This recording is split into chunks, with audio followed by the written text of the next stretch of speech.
إن الحمد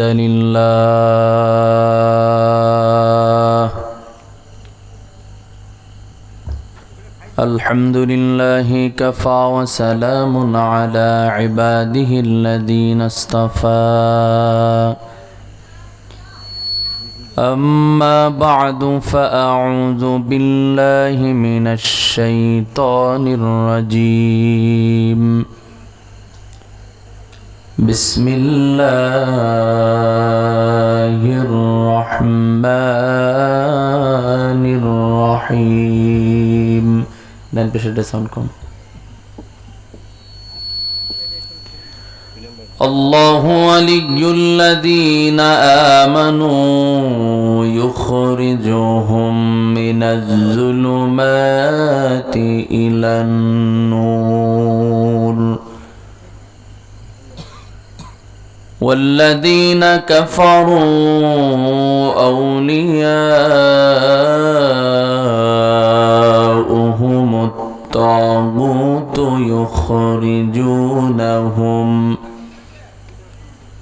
يخرجونهم من النور إلى الظلمات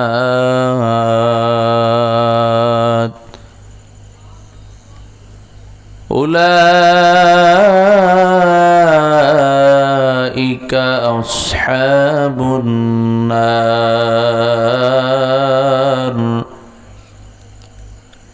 أولئك أصحاب النار هم فيها خالدون.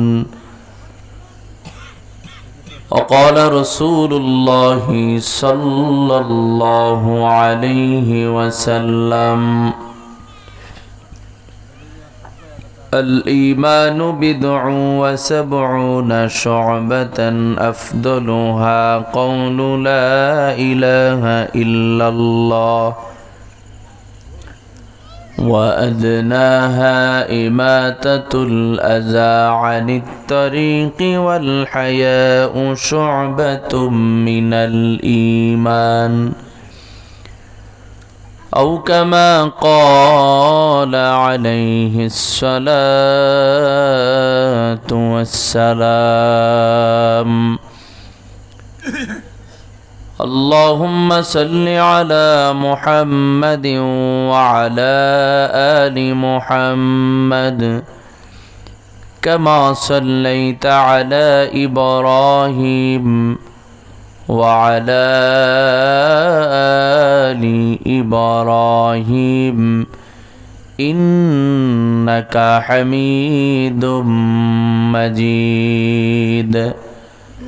اللهم بارك على محمد وعلى آل محمد كما باركت على إبراهيم وعلى آل إبراهيم إنك حميد مجيد. بلغ العلا بكماله كشف الدجى بجماله حسنت جميع خصاله صلوا عليه وآله. لا إله إلا الله لا إله إلا الله لا إله إلا الله لا إله إلا الله لا إله إلا الله لا إله إلا الله لا إله إلا الله.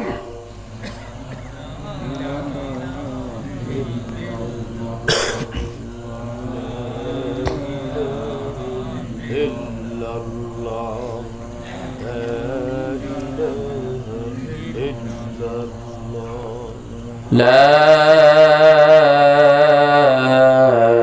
إله إلا الله محمد رسول الله صلى الله عليه وسلم الحمد لله आज 21 ফেব্রুয়ারি 2025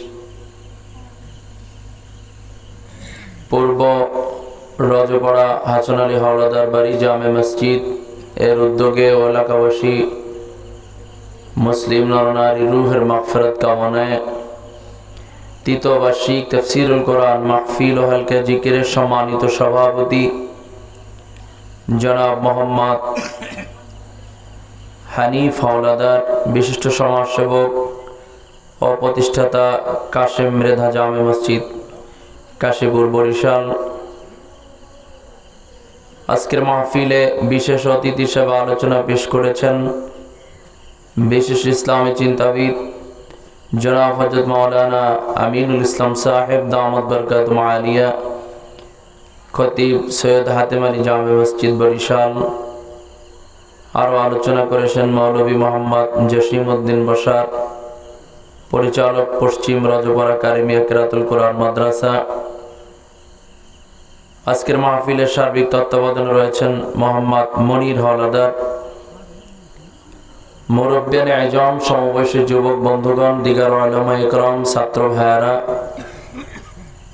ওয়াজ শ্রবণরতা পর্দার অন্তরালের সম্মানিত মা ও বোনেরা, মহান রব্বুল আলামিনের দরবারে অসংখ্য অগণিত শুকরিয়া যে রব্বে কারীম অসংখ্য মানুষের মধ্য থেকে যাচাই করে বাছাই করে ভালোবেসে মহব্বত করে দুনিয়ার সমস্ত ঝামেলার থেকে বিরত রেখে হায়াতে বাঁচায় রাখিয়া শরীর স্বাস্থ্য সুস্থ রাখিয়া দুনিয়ার মধ্যে উত্তম একটি মজলিস, কোরআন হাদিসের মজলিস, আল্লাহ ওয়ালিদের মজলিস, জাকিরিন শাকিরিনদের মজলিস তথা জান্নাতের বাগানে আমাদেরকে আসার মতো, বসার মতো, কিছু কথা বলার মতো, শ্রবণ করার মতো তৌফিক সুযোগ যে আল্লাহ তাআলা দান করেছেন, এই জন্য আমরা বেজান না খুশি? অল্প না বেশি?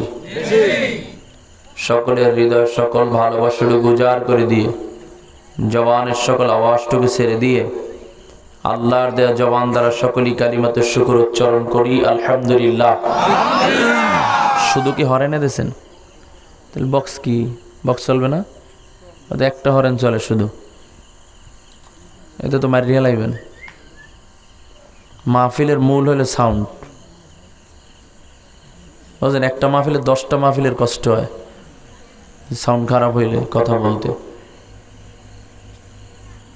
এগুলো তো আগেই সেটিং করবেন, এগুলো মিলে করবেন না। 2টা বক্স আনছেন, একটা বক্সে চলে না, হরেন একটা পিছনে লাগাই রাখছেন, হয় এগুলো কি অপারেটর চালান আপনারা?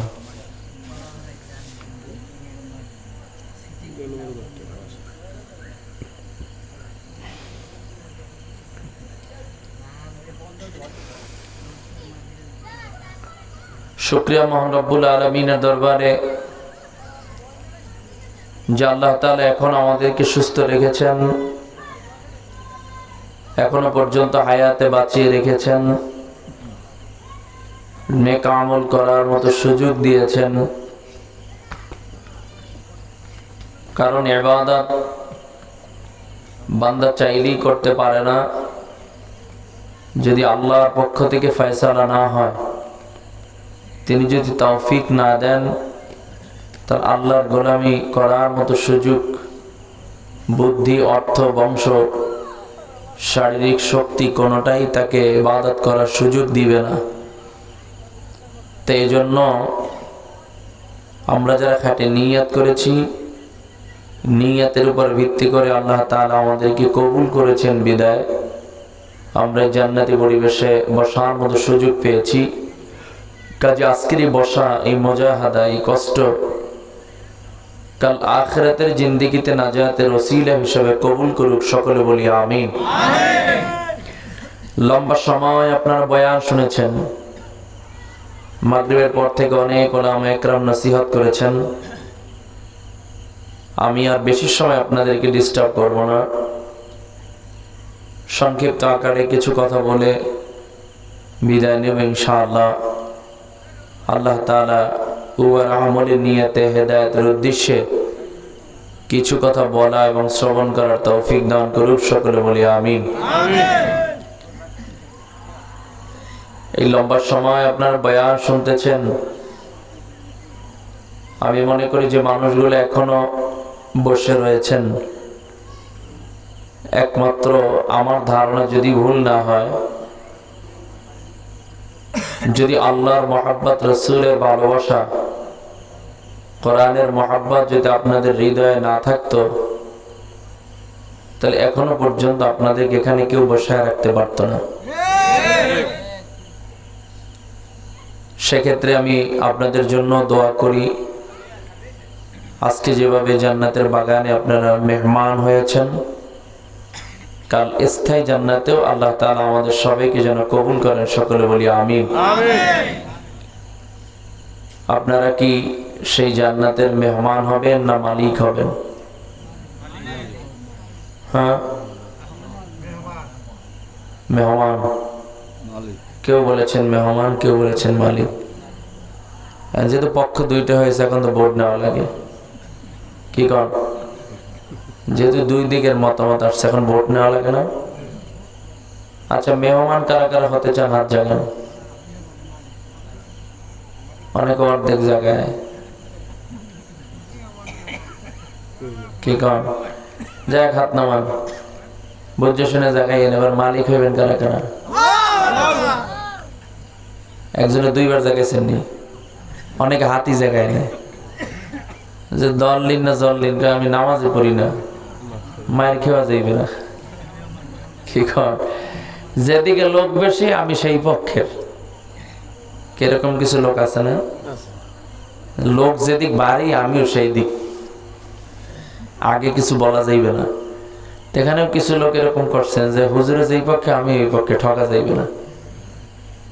এবার আমি আপনাদের কাছে জানতে চাই, আপনাদের এলাকায় মেহমান স্থায়ী হয় না মালিক স্থায়ী হয়? হ্যাঁ, মেহমান যত দামি হোক, যদি মোটামুটি এক ওয়াক্তের পরে দ্বিতীয় ওয়াক্তে খাবারের আইটেম যদি মোটামুটি সব চলে আসে, কর্ম পোলাও টোলাও যা আছে এগুলো যদি সব চলে আসে, তাহলে ওই মেহমানের বসতে কি আর বাকি থাকে যে আমার সময় আর বেশি নাই? কি কর?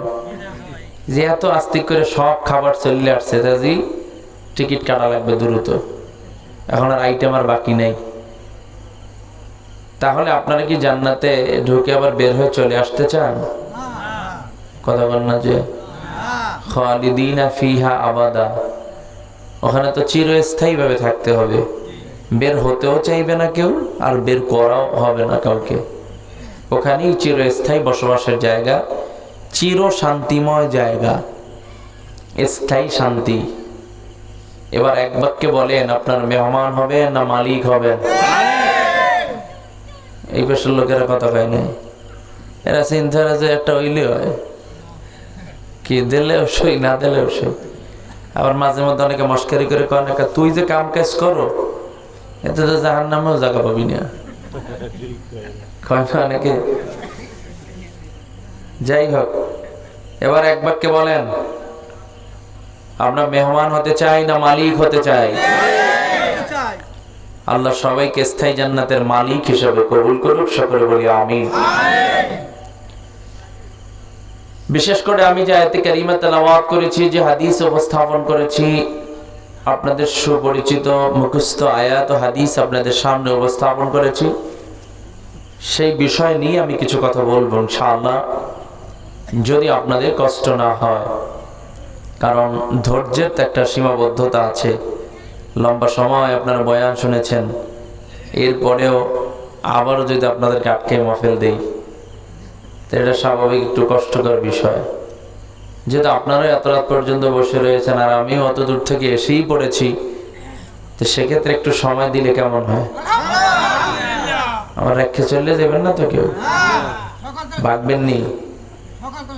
কথা হয় না, ভাগ্যে যাবেন নি আবার আমার ফালাই রেখে। যদি জরুরতের প্রয়োজন হয় আমাকে সিগন্যাল দিবেন, আঙ্গুল জাগাবেন, রাজি আছেন না? আপনাদের এখানে মনে হয় 3 বছর আসছি মনে হয় নাকি?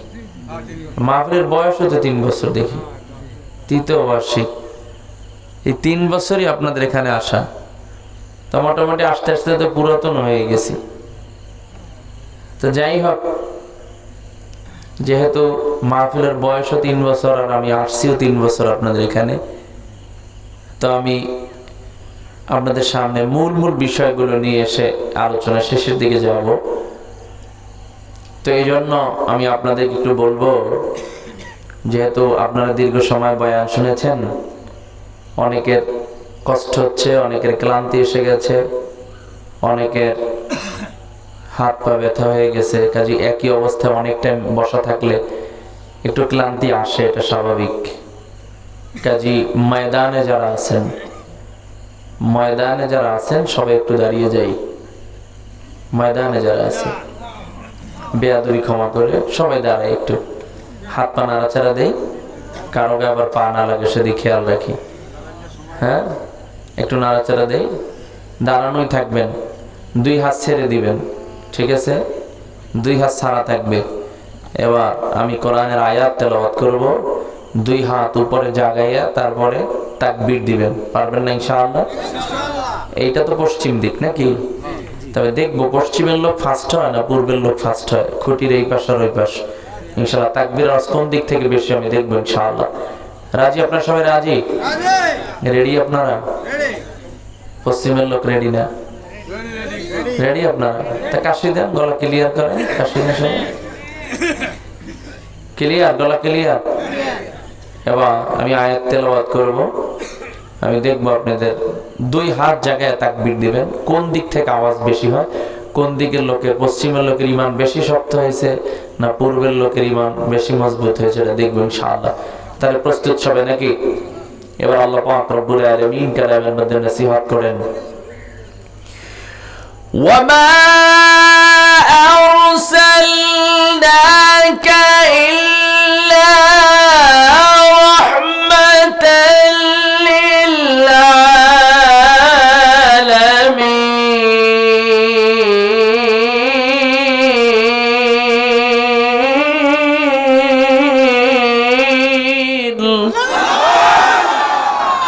কোন দিকে বেশি হয়েছে? পিছনে না সামনে? কেউ কথা কয় না। আর একবার চান্স দিই, দেখি ইনশাআল্লাহ এবার কোন দিক থেকে হয়। ওয়ামা খালাকতুল জিন্না ওয়াল ইনসা ইল্লা লিয়াবুদুন।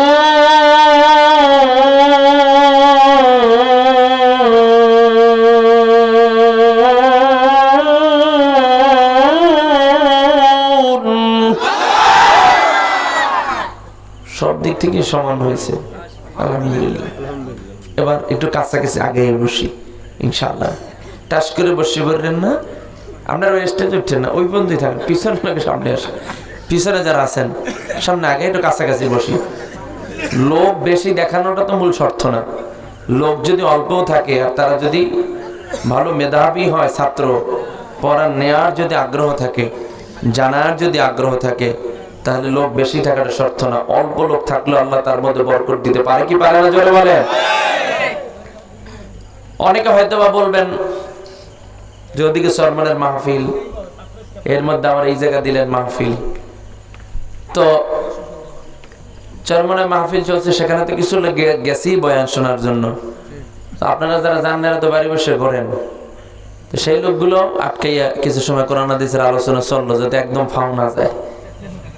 কি করেন? ওদিকে বয়ান চলতেছে, ওদিকে তারা শুনতে আছে, তারা তো লস নাই, এরাও বয়ান শুনতে আছে। কাজ যারা বাড়ি রয়েছেন জান নাই চালাকি কইরে, হ্যাঁ বাস এরাও এখানে আটকে বললেন, এখানে বয়ান শুনতেছেন। বয়ান এখানে শোনাই লাগবে, ওখানে যে শুনেন এখানে শুনেন, কোরআন হাদিসের কথা শুনলেই হইলো নাকি? কি কন? কাজে সমস্যা নাই তো কোনো? লোক কম থাকাটা আমার জন্য কোনো সমস্যা না, যদি আপনারা সজাগ এবং সচেতন থাকেন। ইনশাআল্লাহ শেষ পর্যন্ত থাকবেন আমার সাথে, আল্লাহ কবুল করুক, সকলে বলে আমিন। এবার আমি প্রশ্ন করব, আপনারা জবাব দিবেন। প্রত্যেকটা জাতি, হিন্দু বলেন, বৌদ্ধ বলেন, খ্রিস্টান বলেন, মুসলমান বলেন, আলাদা আলাদা অভিভাবক প্রত্যেকটা ধর্মের আছে না নাই? মুসলমানের অভিভাবক আছে না? আছে না? এলাকা ভিত্তিক এক একজন অভিভাবক আছে না নাই? অভিভাবক বলেন, মুরব্বী বলেন, হ্যাঁ, প্রত্যেকটা দলের এক একজন অভিভাবক আছে না? আবার প্রতিটা ফ্যামিলির মধ্যেও দেখবেন একজন অভিভাবক থাকে, থাকে না?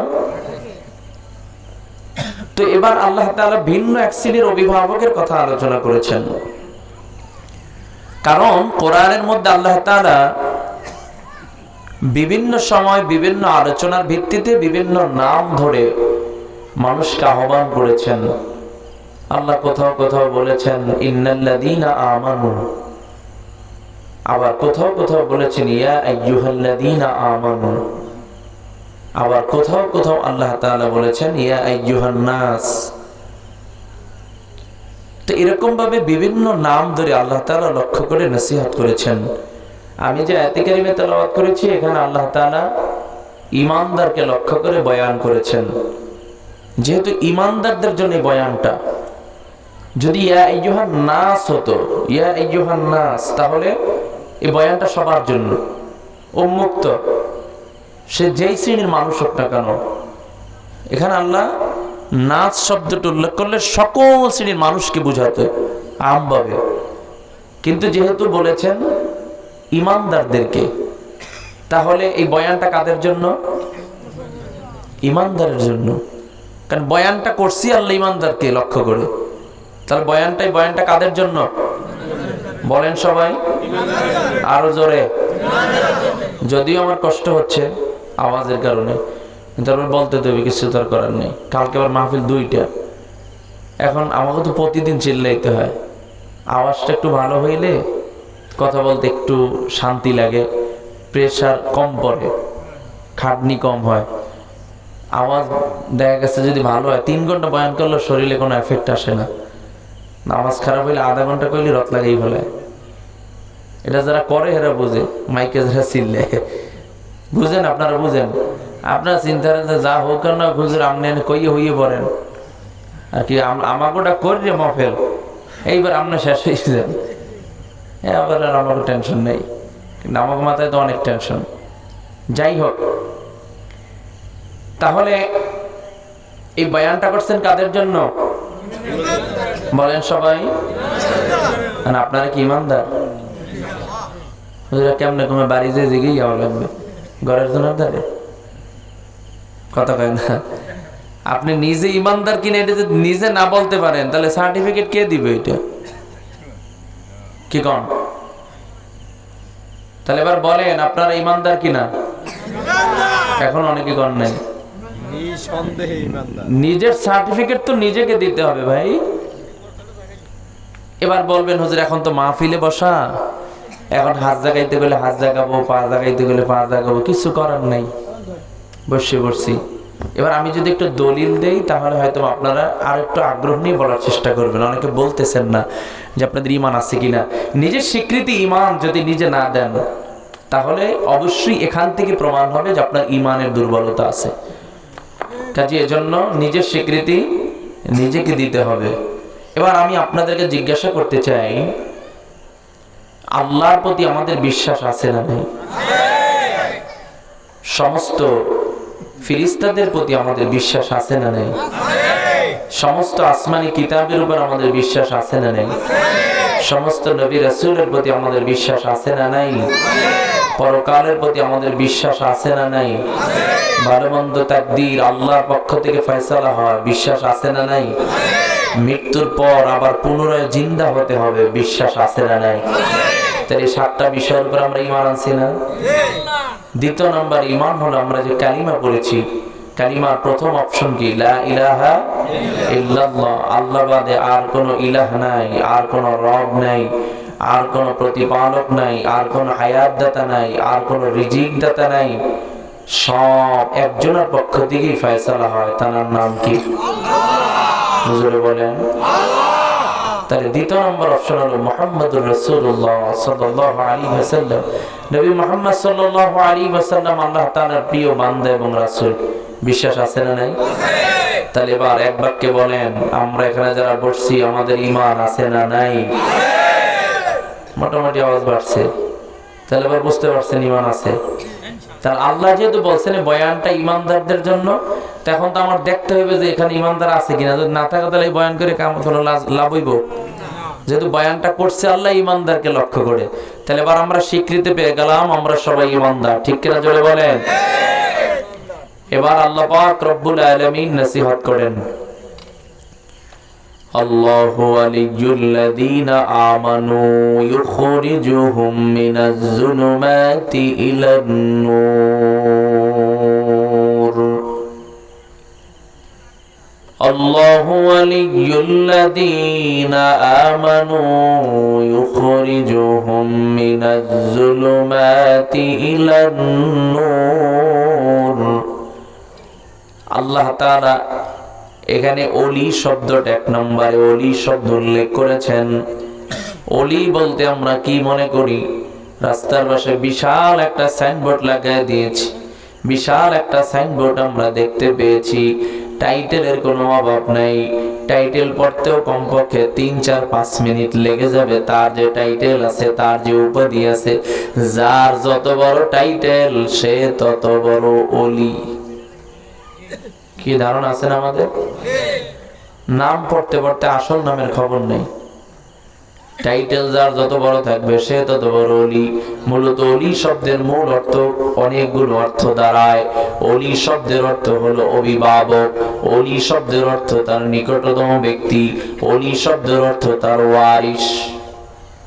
যেমন বিবাহের ক্ষেত্রে ওলি লাগে না? কথা হয় না বলে এত হনি নেই শুনছেন বলতে ভিন্ন রকম। সাক্ষী শুনছেন, সাক্ষী কি সেইটা না? সাক্ষী কে দিবে? তার নিকটতম ছাড়া কি সাক্ষী হয়? সাক্ষী তো প্রধানত মেয়ের পক্ষে, ছেলের পক্ষে, যারা একদম ব্লাডের, যারা একদম কাছের, তাদেরই তো সাক্ষরের প্রয়োজন হয়। তাহলে ওলি শব্দের দ্বারা ওয়ারিশও বোঝায়, ওলি শব্দের দ্বারা অভিভাবকও বোঝায়। ওলি শব্দের মধ্য দিয়ে একদম নিকটতম, কাছের, এটাও বোঝায়। যেটা এক বচনে ওলি, বহু বচনে আউলিয়া। এবার বলেন আল্লাহ তাআলা এখানে যে শব্দটা উল্লেখ করে বোঝাতে চাচ্ছেন এককভাবে, আল্লাহ তাআলা বলেন যারা আমি আল্লাহর প্রতি ঈমান আনবে। কার প্রতি? জোরে গণ। আল্লাহর প্রতি যারা ঈমান আনবে, আল্লাহ তাদেরকে লক্ষ্য করে বলেন আল্লাহু ওয়ালিয়্যুল্লাযীনা আমানু।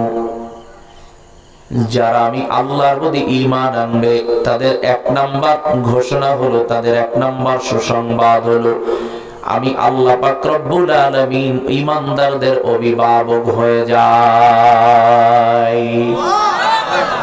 সুবহানাল্লাহ। কে কোন নাই সুবহানাল্লাহ কইলে এলাকা আবার গায়বী মামলা টামলা হইবনি, মামলা টামলা হইবনি। এবার সুবহানাল্লাহ কইলে জোরে সুবহানাল্লাহ কইছি, পাশে যে আল্লাহ দেখিয়া রাখছে, কাল দিন আবার কিনা কইয়ে দেয় কোন ঝামেলা বেশি? সুবহানাল্লাহ বলে ঝামেলা আছে কোন? সুবহানাল্লাহ তো অনেক ফজিলত। এই বয়ান তো আপনারা জানেন যে একবার সুবহানাল্লাহ বললে আসমান জমিনের মাঝে গোটা পৃথিবীতে যত খালি জায়গা আছে সেই খালি জায়গা পরিমাণে নেকি বান্দাবান্দির আমলনামা জমা হয়ে যায়। কত লাভ, পরিশ্রম কতটুকু।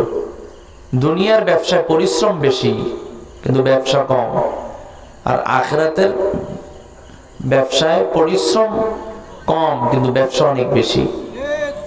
এই যে একবার সুবহানাল্লাহ বলছেন, কি এনার্জি খরচ হয়েছে, কি পরিশ্রম হয়েছে, কিন্তু সওয়াব কত। অথচ সেটা আমরা নিতে চাই না। মাঝে মাঝে চিন্তা করি, কয় সব যা অর্জন করছি এই লাগে কিনা, জান্নাতে যদি আমি না যাই তাহলে কিনা যায়, হ্যাঁ দেখবো না, গেটের সামনে খারাই থাকবো না সময়। বুঝেননি এগুলোও কয় মস্কারি করে। অথচ আল্লাহ যে জান্নাত আপনাকে আমাকে দিবে, তিনি আমাদের জন্য যা রাখছেন তার কোটি কোটি কোটি কোটি কোটি ভাগ যদি করা হয়, তার এক ভাগ সমতুল্য যেই মূল্য আছে সেই পরিমাণে নেকি আমরা গোটা হায়াতের জিন্দেগিতে আমরা অর্জন করতে পারবো না। জান্নাতের যে একটা লাল ইয়াকুত পাথর, সেই লাল ইয়াকুত পাথরকে যদি 1 কোটি ভাগ করা হয়, 1 কোটি ভাগ করা হয়, সেই 1 কোটি ভাগের 1 ভাগের যে মূল্য, এই গোটা পৃথিবী 1 কোটি বার বিক্রি করলেও তার সমতুল্য হবে না। অথচ আপনি হিসাব করেন, আপনাদের শহর অঞ্চলে 2%, 3%, 5% জমি কিনতে অনেকের জীবনের সব ইনকাম দিয়ে দেওয়া লাগে, কি যায় না? সব শেষ। এরপরে 1 কাঠা জমি রাখছি, 2 কাঠা জমি রাখছি, একটা বাড়ি করছি, ব্যাস, লাইফ এনাফ। অথচ জান্নাতে আল্লাহ, যুবক ভাই যাই কই, ছুটি নেছ? ছুটি ছাড়া ওটা যাইব না। তাহলে আল্লাহ যা দিবেন তার কোনো মূল্য আছে? সেই মূল্যকে আমরা দিতে পারবো? এই মূল্য দিয়ে শেষ করার ক্ষমতা কারো নাই। কাজের জন্য যত পরিমাণে আমরা পারি নেকি অর্জন করার চেষ্টা করবো। রাজি আছেন ইনশাআল্লাহ? আল্লাহ কবুল করুক। সকলে জোরে বলি আমিন। তাহলে যারা ইমানদার তাদের অভিভাবক কে? জোরে কোন? আরো জোরে, জোরে বলেন। তা আল্লাহকে অভিভাবক হওয়া পর্যন্তই সমাপ্ত? এবার আল্লাহ সামনের দিকে আমার নসিহত করেন। কষ্ট হচ্ছে না তো আপনাদের? আল্লাহু ওয়ালিয়্যুল্লাযীনা আমানু ইউখরিজুহুম মিনাজ যুলুমাতি ইলান নূর। আমি আল্লাহ যাদের অভিভাবক হয়ে যাই, ওই মানুষগুলোর জন্য 1 নম্বর সুসংবাদ হলো মিনাজ যুলুমাতি ইলান নূর। আমি আল্লাহ তাআলা সেই বান্দা বান্দীদেরকে অন্ধকারের রাস্তা থেকে আলোর রাস্তায় বের করে নিয়ে আসি। স্বাভাবিকভাবে অনেক সময় খেয়াল করে দেখবেন, এক ভাই নামাজ আদায় করে না, আমরা পিছনে বসে সমালোচনা করি কিন্তু দাওয়াত দেই না। আছে না নাই? একবার যদি কোন রকম বলি, এরপরে কই ওর কাছে অ্যাডজাস্টনার কলবে মোহর লাগাই দিছে, মোহর মাইরা দিছে, ওর দেওয়ার কোনো কাজ হইব না, ও আর হেদায়েত পাবে না, কাজে ওকে আর নামাজের দাওয়াত দিয়ে কোনো লাভ নাই। অনেক সময় বিধর্মীদেরকেও আমরা বিভিন্ন রকম হিংসা করি, তাদেরকে কটূক্তি করি, জাহান্নামী মনে করে তাদেরকে দ্বীনের পরিচয়গুলো তাদের সামনে উপস্থাপন করি না। তাদের ধর্মটা কি, ইসলাম ধর্মটা কি, এটা ক্লিয়ার করার জন্য তার কাছে কখনো দাওয়াত নিয়ে যাই নাই। অথচ আমি বাড়ি বসে বসে আমি তাকে জাহান্নামী মনে করতেছি। অথচ আপনি মনে করেন আজকে যিনি জাহান্নামের আসামি একজন বিধর্মী, সে যদি এখন কালেমা পড়ে মুসলমান হয়ে যায়, আপনার আমার চেয়ে অনেক বেশি সামনে আগায় যাবে। কারণ আমার আমল নামায় গুনাহ আছে, তার আমল নামায় কোনো জাররা পরিমাণেও গুনাহ নাই। তাকে তো আল্লাহ নিষ্পাপ বানাই দিবে। ঈমান আনার সাথে সাথে সে তো নিষ্পাপ হয়ে যাবে। এই জন্য কাউকে খারাপ মনে করে দূরে সরায় দেওয়া যাবে না, বরং তাকে দাওয়াত দিয়ে দ্বীনের পথে আনার জন্য চেষ্টা করার দরকার আছে না নাই? দ্বিতীয় নাম্বার জবাব আল্লাহ পাক রব্বুল আলামিন আবার সামনের দিকে জানায় দেয়, ওয়াল্লাযীনা কাফারু আউলিয়াউহুমুত তাগুতু يخرجونهم من النور إلى الظلمات। দ্বিতীয় আরেক শ্রেণী ব্যক্তিদের কথা আল্লাহ তাআলা বলেন, যারা তাগুদের সাথে সম্পৃক্ত, জমিনের মধ্যে যারা আল্লাহর সাথে কুফরি করে। কি করে জোরে বলেন?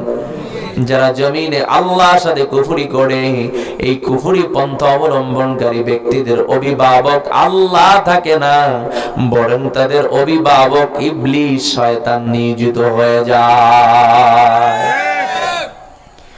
ইবলিস শয়তান নিয়োজিত হয়ে যায়। তাহলে এখান থেকে 1 নম্বর জবাব,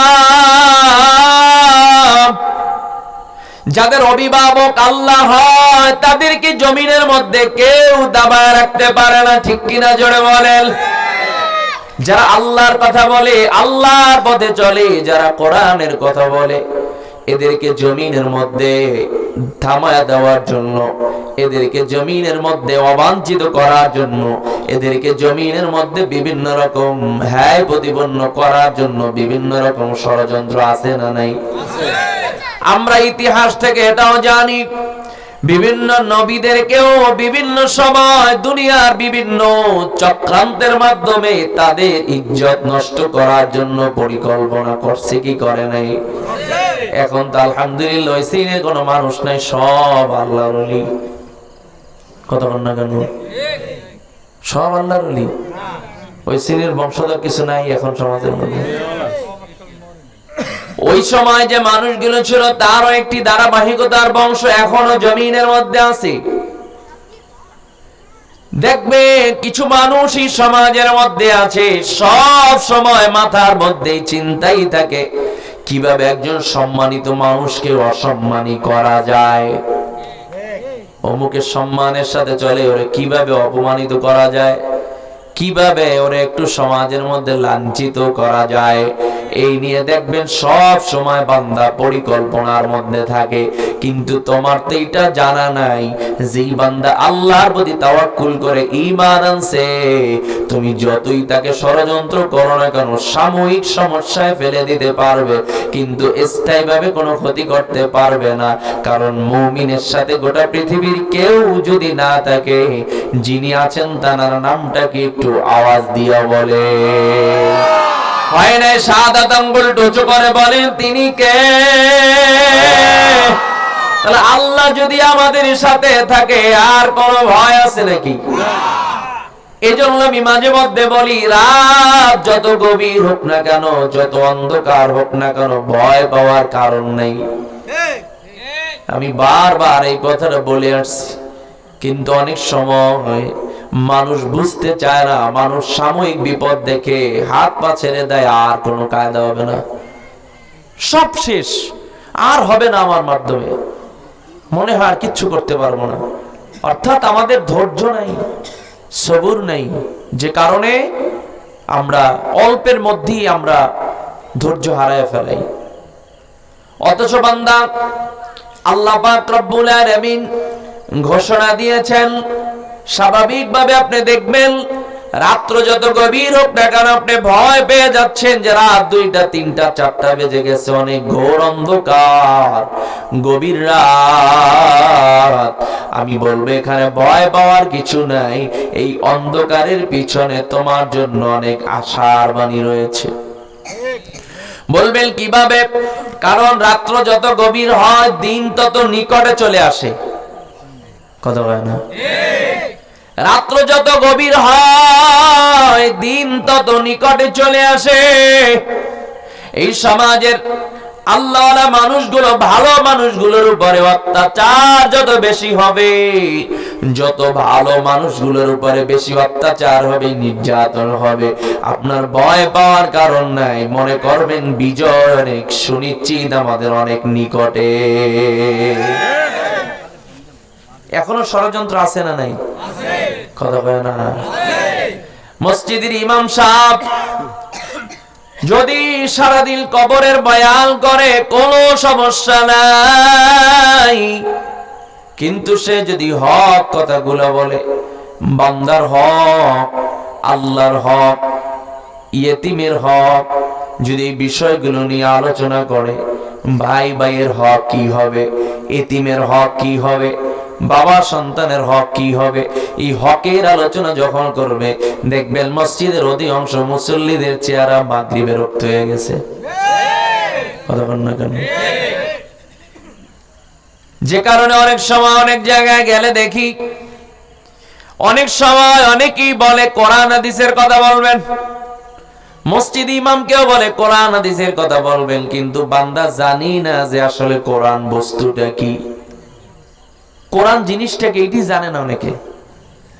যদি আমরা জানতাম তাহলে সঠিক বিষয় সম্পর্কে আমার জ্ঞান থাকতো, আমি লাইনচ্যুত হতাম না, আমি সঠিক ইসলাম, সঠিক দ্বীনের পরিচয় পেয়ে যেতাম। এবার জবাব হলো, যাদের অভিভাবক হবে আল্লাহ, এদেরকে আপনি যতই আপনি আবদ্ধ রাখতে চান, যতই আপনি তাকে বিপদগামী করতে চান, বিপদগামী করতে পারবেন না। আল্লাহ পাক রব্বুল আলামিনের কুদরতের মাধ্যমে ওই বান্দাকে অবশ্যই হাজারো কঠিন, হাজারো বিপদ, হাজারো ঘোর অন্ধকার, এই হাজারো মুসিবতের মধ্যে থেকেও আল্লাহ তাআলা কুদরতি ভাবে তাকে আলোর রাস্তায় উঠায় দিবে। এই বিশ্বাস আমাদের আছে না নাই?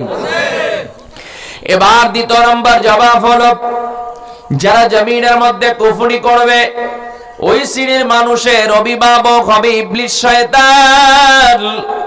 আর ইবলিস শয়তান যখন অভিভাবক হয় তখন অবস্থাটা কেমন হয়? যদি নামাজের কথা বলেন তাহলে সাথে সাথে বলবে নামাজের মধ্যে কি আছে দেখছি, কয় কি কয় না? রোজার মধ্যে কি আছে দেখা শেষ, ইসলামের মধ্যে কি আছে দেখা হয়ে গেছে। অত বয়ানের দরকার নাই, বয়ান আমরাও কম জানি না। বলে কি বলে না? কোরআন হাদিসের সত্য কথা বলবেন, হক কথাগুলো বলবেন, দেখবেন শরীরের মধ্যে আগুন ধরায় দিবে। যার মধ্যে ঈমান আছে সে অবশ্যই কোরআন হাদিসের সঠিক কথাগুলো মেনে নিবে। কিন্তু যার ঈমানের দুর্বলতা আছে, যে ঈমান থেকে দূরে থাকবে, সে হক কথাগুলো তার কাছে ভালো লাগবে না।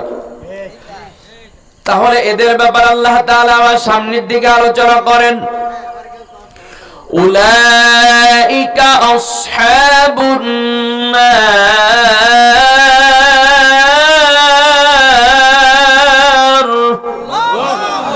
ঘুমায় গেছেন নাকি?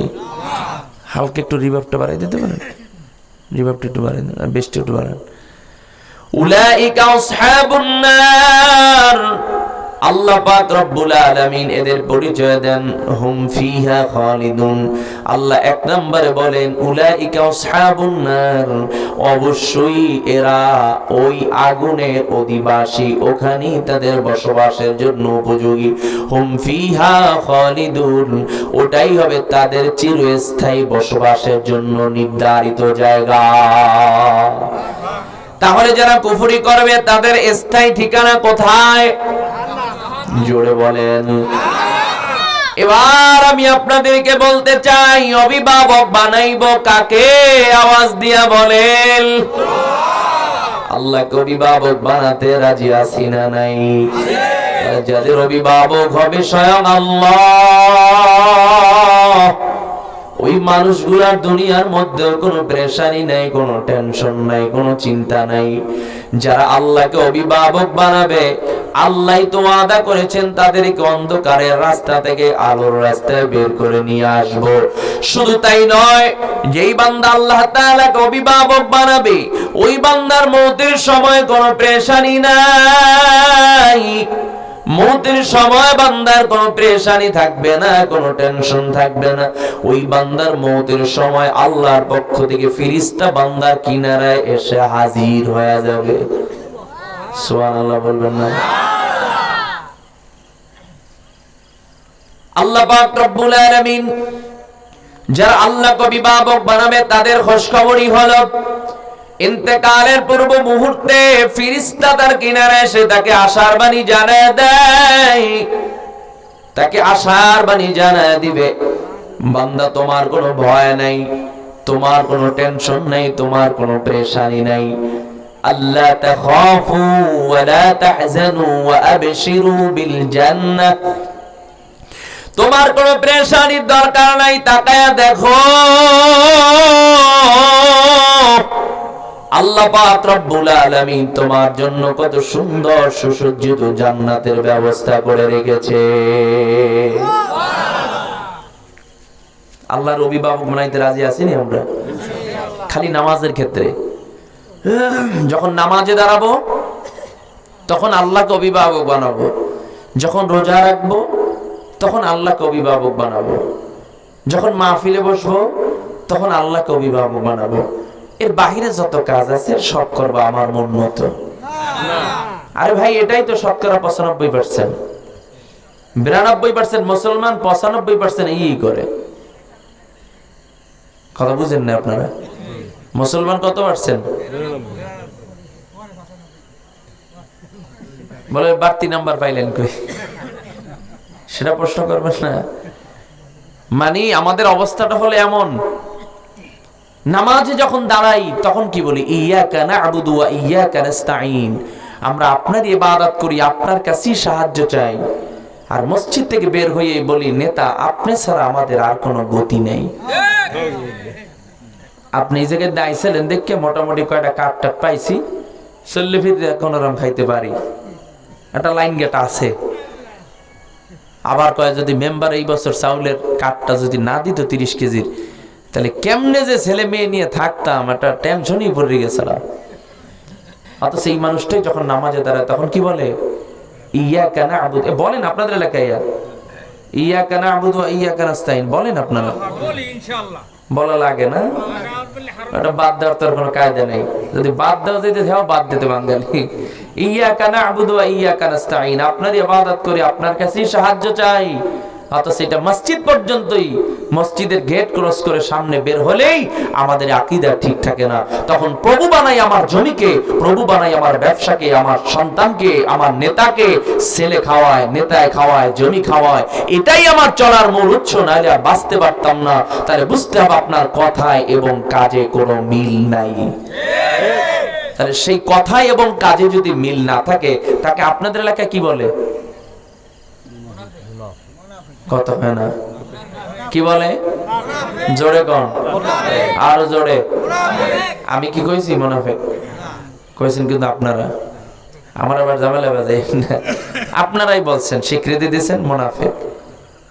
তাহলে এবার বলেন, নামাজ পড়িয়াও আমার নাম মুনাফিকের খাতায়? কি মনে করেন? নামাজ চলতেছে অথচ আমার নাম মুনাফিকের খাতায়। আমার মসজিদের টাইলসেও দাগ পড়ছে, জায়নামাজ ছিদ্র করে ফেলাইছে। কারণ আমাদের দেশের যে সরিষার তৈল, এই তো যেই মাখা মাখে আমাদের, সেটা না, এটার একটা রিয়াকশন আছে। জায়নামাজ ছিদ্র হয়ে গেছে, কিন্তু আমার নাম কোথায়? রাগ করতেছেন আপনার মনে হয় নাকি? কবরের কিছু কথাবার্তা কইবেন, তাহলে কি পেছাল শুরু করছেন ভাই? ও রোগ যেখানে, ঔষধ তো সেখানে দিতে হবে ভাই। মাহফিলের মূল উদ্দেশ্যই তো হলো নিজেদেরকে সংশোধন করা। আপনার নামাজও চলতেছে, আপনি হক নষ্ট করতেছেন। আপনার নামাজও চলতেছে, আপনি এতিমকে অধিকার থেকে বঞ্চিত করতেছেন। নামাজ চলতেছেন, ভাইয়ের হক নষ্ট করতেছেন। নামাজ চলতেছে, মিথ্যা কথাও বলতেছেন। নামাজ চলতেছে, আপনি বিভিন্ন রকম মানুষের হক নষ্ট করে, সরকারি হক, জনগণের হক, বিভিন্ন পাবলিকের হক, সেটাও আপনি নষ্ট করতেছেন। নামাজ চলছে, অর্থাৎ আপনার এই নামাজ আল্লাহর জন্য হয় নাই, বরং এই নামাজটা হয়েছে সামাজিক নামাজ। কারণ এই সমাজের মধ্যে অধিকাংশ মানুষ নামাজ আল্লাহর জন্য পড়ে না, বরং সামাজিক নামাজ পড়ে। কারণ মুসলমানের ঘরে আসছি, মুসলমান সমাজে থাকি, নামাজ তো 2 রাকাত পড়াই লাগে, নাহলে এটা খারাপ দেখায় না। মানে এটা একটা নিয়ম বানায় নিস। যে কারণেই তো আমি অনেক সময় বলি, আমার ইবাদতটাও এখন সামাজিক একটা কালচার হওয়ার কারণে ইবাদতও চলে, গুনার কাজও চলে, কোনো পরিবর্তন নাই। এ কারণেই আবার কিছু বন্ধুরা বলে, হুজুর নামাজ পড়ে কি হবে, দেখেছি অমুকে নামাজ পড়ে, কিন্তু তারপরও চুরি করে, মিথ্যে কথা কয়। ওই নামাজ পড়ার দরকার নাই, যেদিন ভালো করে ধর্ম দো, ভালো করে ধর্ম কি আছে না? নামাজ পড়ে ওই হুজুর দেখেন এই যে অমুকে নামাজ পড়ে, হ্যাঁ ওজনে কম দেয়, হ্যাঁ হক মার রেখায়, তাহলে এই নামাজ পড়ে লাভ কি? নামাজের কি দোষ? কথা কয় না? যেভাবে নামাজ পড়া উচিত ছিল, সেই নামাজ তুমি পড়ো নাই, সেই নামাজ তোমার হয় নাই। তোমার নামাজ আল্লাহর জন্য না, বরং তোমার নামাজ ওই সামাজিক নামাজ। যে কারণে আমি অনেক সময় বলি, আমাদের সমাজের মধ্যে দেখেন, যদি সামাজিক ভাবেই না হয়, মসজিদ থেকে 2 মিনিটের পথ আল্লাহর ঘর মসজিদ, সেইখানে যাওয়ার সময় হয় না, কিন্তু 500-1000 টাকা ভাড়া দিয়া জানাজার নামাজ বান্দা মিস দেয় না। আপনাদের এলাকায় মনে হয় নাই? আছে। 1 মিনিটের পথ, 2 মিনিটের পথ মসজিদ, নিজের ঘরের কাছে, বিজি, যাওয়ার টাইম নেই, যায় না, মসজিদে গিয়ে নামাজ আদায় করে না, শুক্রবারও টাইম পায় না। কি আছে না নাই? অথচ জানাজার নামাজ মিস দেয় না। তাহলে বন্ধু এখান থেকে বোঝা লাগবে তোমার ইবাদতটা কোন পদ্ধতিতে হচ্ছে, তোমাকে নিজেকেই বোঝা লাগবে। যেভাবে তুমি মসজিদে দাঁড়িয়ে বলেছো ইয়াকা না'বুদু ওয়া ইয়াকা নাস্তাঈন, আমরা আপনার ইবাদত করি, আপনার কাছে সাহায্য চাই, এই কথাকে শুধু মসজিদের ভিতরেই থাকবে না, মসজিদের বাহিরেও রাখা লাগবে। এবার একটু বলেন, আমার যে ব্যক্তিগত জীবন সেখানেও আল্লাহর হুকুমকে প্রাধান্য দেওয়ার দরকার আছে না নাই? আমার যে পরিবার, পারিবারিক জীবন, সেই পারিবারিক জীবনেও আল্লাহর বিধানকে ফলো করার দরকার আছে না নাই?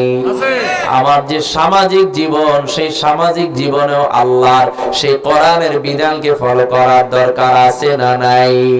কিন্তু যা যা বলেন না কেন হুজুর, কিন্তু আল্লাহর বিধান নিজের কথা বলেন, মোটামুটি চেষ্টা করা যাবে, কিন্তু ওইটার একটাই না, সমাজে আইনেন না, ওইটাকে তাই না জাতীয় পর্যায়ে নিয়েন না, সংসদে নিয়েন না, ভিন্ন কোথাও আর টাইনেন না।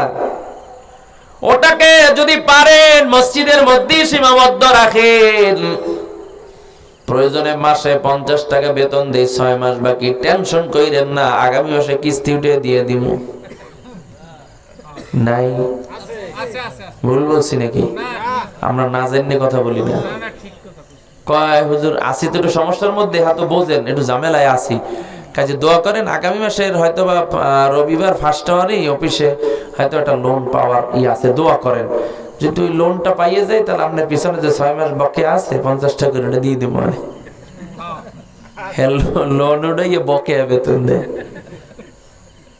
শুধু তাই না, লোনে টাকা উঠাইয়া জমা তো খাওয়ায়, নাই সমাজে? আবার আমরা কিছু লোক টাল দেওয়ার আছি না, ওই বেড়া তোর বাপটা মারা গেল, 2টা ডাল সেলো খরচ করবি না, এই জমি জমা যা থই গেছে হরবি কি, সবই তো খাবি, ওই কানার দিয়ে 2 কাটা ব্যাস, নাইলে এখানে বন্ধক থেকে কোনো একটা লোন টোন উঠা। এখন উনি মানিজ্জাত নিয়ে মানে পড়ে গেছে সমস্যার মধ্যে, যদি না খাওয়ায় তাহলে এলাকার মানুষ বিভিন্ন রকম কথা বলে। এবার চিন্তা করে পাও কি হইল, চিন্তা করে যে ফাও জমিটা বিক্রি করে ফেলামু, তার চেয়ে একটা লোন উঠে আনি, এই লোন উঠে তারপরে কিস্তিতে টাকা উঠে তারপর জমাত খাওয়ায়। জমাত খাবার বিরোধিতা করি না, আপনারা বলবেন যে খালি খাওয়ানোর বিরোধিতা করে আপনারা সব খাবার উঠাই দিচ্ছেন। খাবারের বিরোধিতা আমরা করি না, কিন্তু আপনি কোন খাবার খাওয়াচ্ছেন এটাও তো হিসাব করতে হবে। সেই খাবারটা রাসূলের তরিকা অনুযায়ী হচ্ছে কিনা সেই হিসাবটা আপনি করবেন না। আপনি খাওয়ান সারা দেশের মানুষকে, সমস্যা কি? কোনো সমস্যা নাই তো, কিন্তু আপনি কি খাওয়াচ্ছেন এটা তো বুঝতে হবে। খাবার যাদের হক 1 নম্বরে তারা পায় না, কিন্তু যারা সব সময় খায় তাদের জন্য ভিআইপি ব্যবস্থা। আপনাদের এদিকে নাই মনে হয়? এদিকেও পড়ছে কি কয়, এত দূর এসে পড়ছে, অনেক দূর না, আমাদের এলাকার কথা বলছি, এত দূর আসছে তা তো বুঝতে পারিনি। যারা একটু ভিআইপি এর আসছে কোথায়? দোতলায়। আর যাদের এই খাবারটা মূল হক, এদের রোদ্রের মধ্যে কোলায় বসাই দিয়েছে, হাড্ডিটা যে ফালাইছে টক করে টংনাত করে শব্দ উঠছে প্লেটে, কথা বুঝেন? হ্যাঁ গোস্তের চেহারাও দেখে নেই, খালি মাল সালই দৌড়ে সামনে দিয়ে এক্সের ব্যস্ত, কিন্তু গোস্তের সাথে জেয়ারত নেই। এই প্রকার বেশি চেতা চেতে না, একটু জল দিয়ে গেলাম, ওদিকের অবস্থা খারাপ, খারাইতেই না ড্যাগের ধারে কি কন। অথচ বর্মে কয় আরো লাগলে কন, এই 2 মাস সামনে থুয়ে গেলাম, ডক্কর রে খান, কোনো ডাইনে বেচাইবেন না, খালি মারতে থাকবেন। অথচ খাবারটা যাদের হক, এতিম মিসকিন অসহায় গরিব মানুষ, এদেরই খাবারটা 1 নম্বর হক ছিল, কিন্তু তারা খাবার পায় না। আচ্ছা এই খাবারটা কি সঠিক হলো? বুঝতে হবে ভাই, এখানে কোনো ভেদাভেদ রাখা যাবে না, সে এমপি হোক আর মন্ত্রী হোক আর চেয়ারম্যান হোক। একজন মৃত্যু ব্যক্তির স্মরণের খাবার, এখানে কোনো বিএপি আর সিএপি নাই, এখানে সব এক জায়গায় বসে একই খাবার গ্রহণ করা। এটা কি বলে ইসলাম? এটা কি বলে সাম্যতা? এটা কি বলে মানবতা? ঠিক কিনা জোরে বলেন? এটা কিসের সামাজিকতা? 2 নাম্বার, আপনি খাওয়ান কোনো সমস্যা নাই, কিন্তু খাবারের জন্য যাকে পাকের জিম্মা দিয়ে দিয়েছেন ভিআইপি বাবুর্চি, হেরে বেনসন সিগারেট না দিলে নাকি পাকের গতি ওঠে না। কি নাই টেনশন নাই, তুই ডাইনে বেসাবি না। এই বেনসন কি সবচেয়ে দামি এখন? ওই এর চেয়ে দামি আছে না? যাই হোক, শুনতে শুনতে আর কি ওই কত কি দাম হতো আমরা জানি না, এর নাম শুনি আর কি মাঝে মধ্যে। আগে শুনতাম কারিকের বিড়ি আর আকিস বিড়ি। দামি সিগারেটের প্যাকেট ধরায় দিছে যে মাথাটা যেন ঠান্ডা থাকে, পাকটা যেন ভালো হয়। কি পাক করাইলেন? দোয়া করাবেন মৃত্যু ব্যক্তির নামে, খাবারটা পাক করাইলেন কার হাতার? যেদিনে ফজর পরে নাই, জোহর পরে নাই, আসর পরে নাই, হ্যাঁ আবার বিড়িও ধরাই দিয়ে সিগারেটও ধরাই দিয়েছেন, ব্যাস ধারাবাহিক ভাবে চলতেছে। কি খাওয়ালেন? এজন্য বন্ধু জবাব হলো স্বাভাবিকভাবে সমাজের মধ্যে তাকায় দেখবেন, আমাদের সমাজের মধ্যে, এই জন্য আমি মাঝে মধ্যে বলি আমাদের অধিকাংশ কাজ এখন সামাজিক কাজ হয়ে গেছে, আল্লাহর জন্য আমাদের ইবাদত হয় না।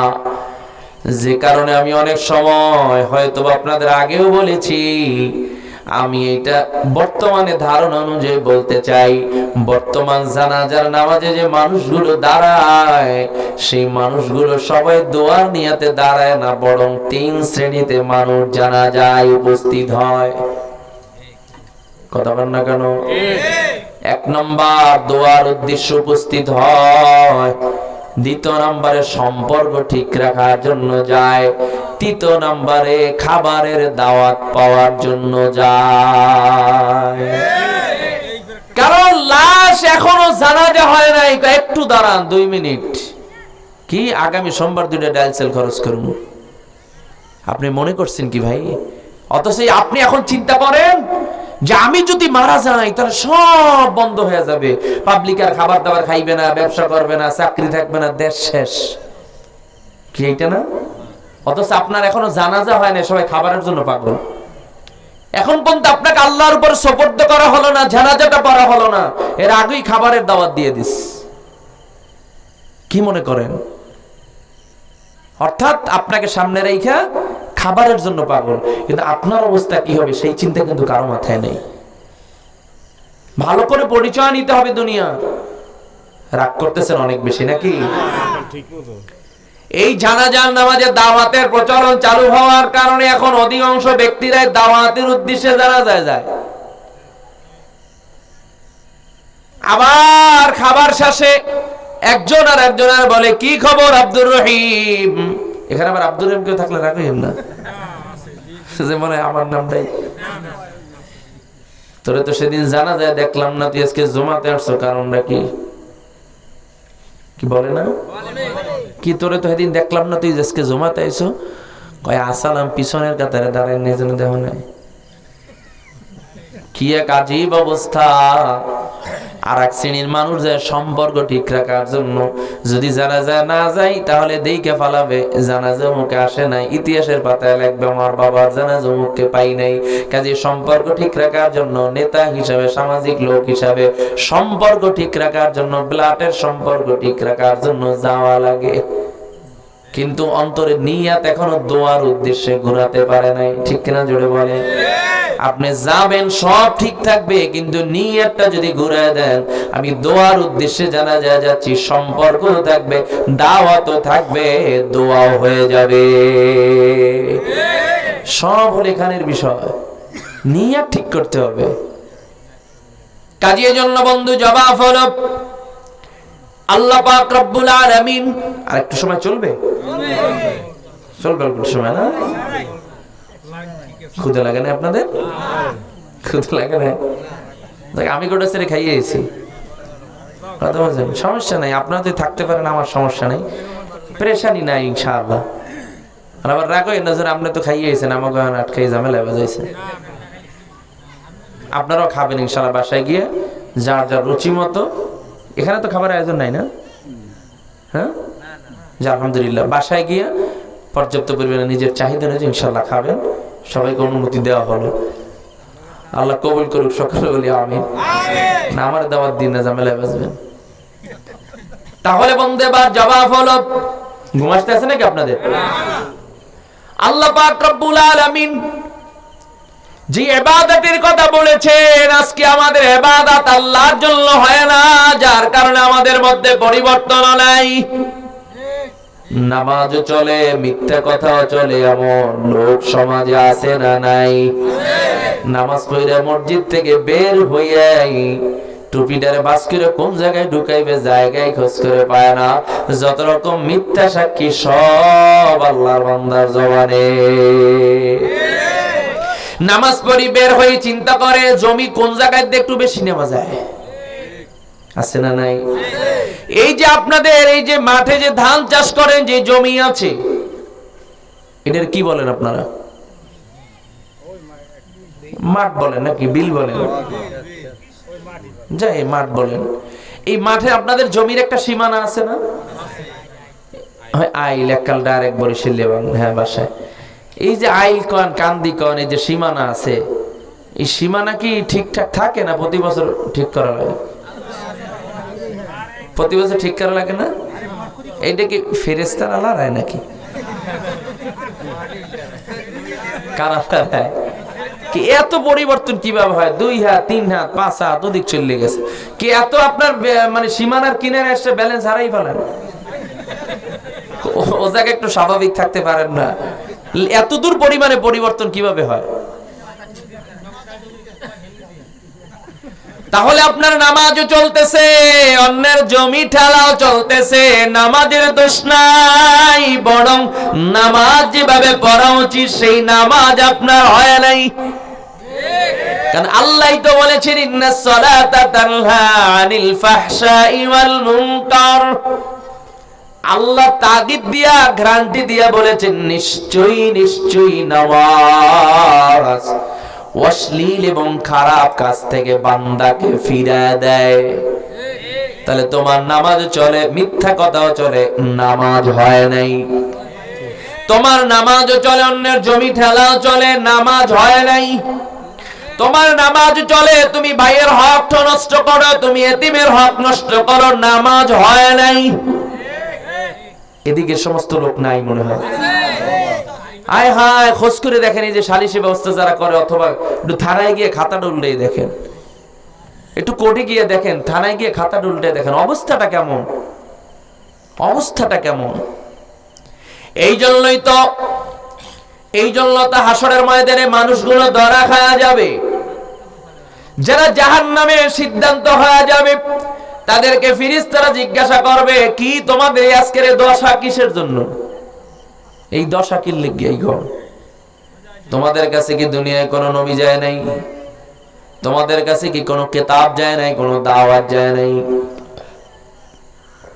তখন ওই বান্দা ডাক দেয়া বলবে, বহু দাওয়াত গিয়েছি, বহু নসিহত আমাদের কাছে গেছে, কিন্তু আমাদের দোষটা কি সেটা আগে শোনেন।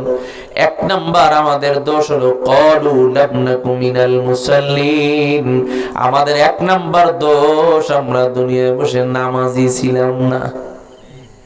জাহান্নামীরা বলবে ওয়ালাম নাকু নুতিমুল মিসকিন। আর সমাজের মধ্যে অসহায় মিসকিন এতিম যে মানুষগুলো ছিল, এদের হক নষ্ট করে খাইছি। লোক আছে না নাই?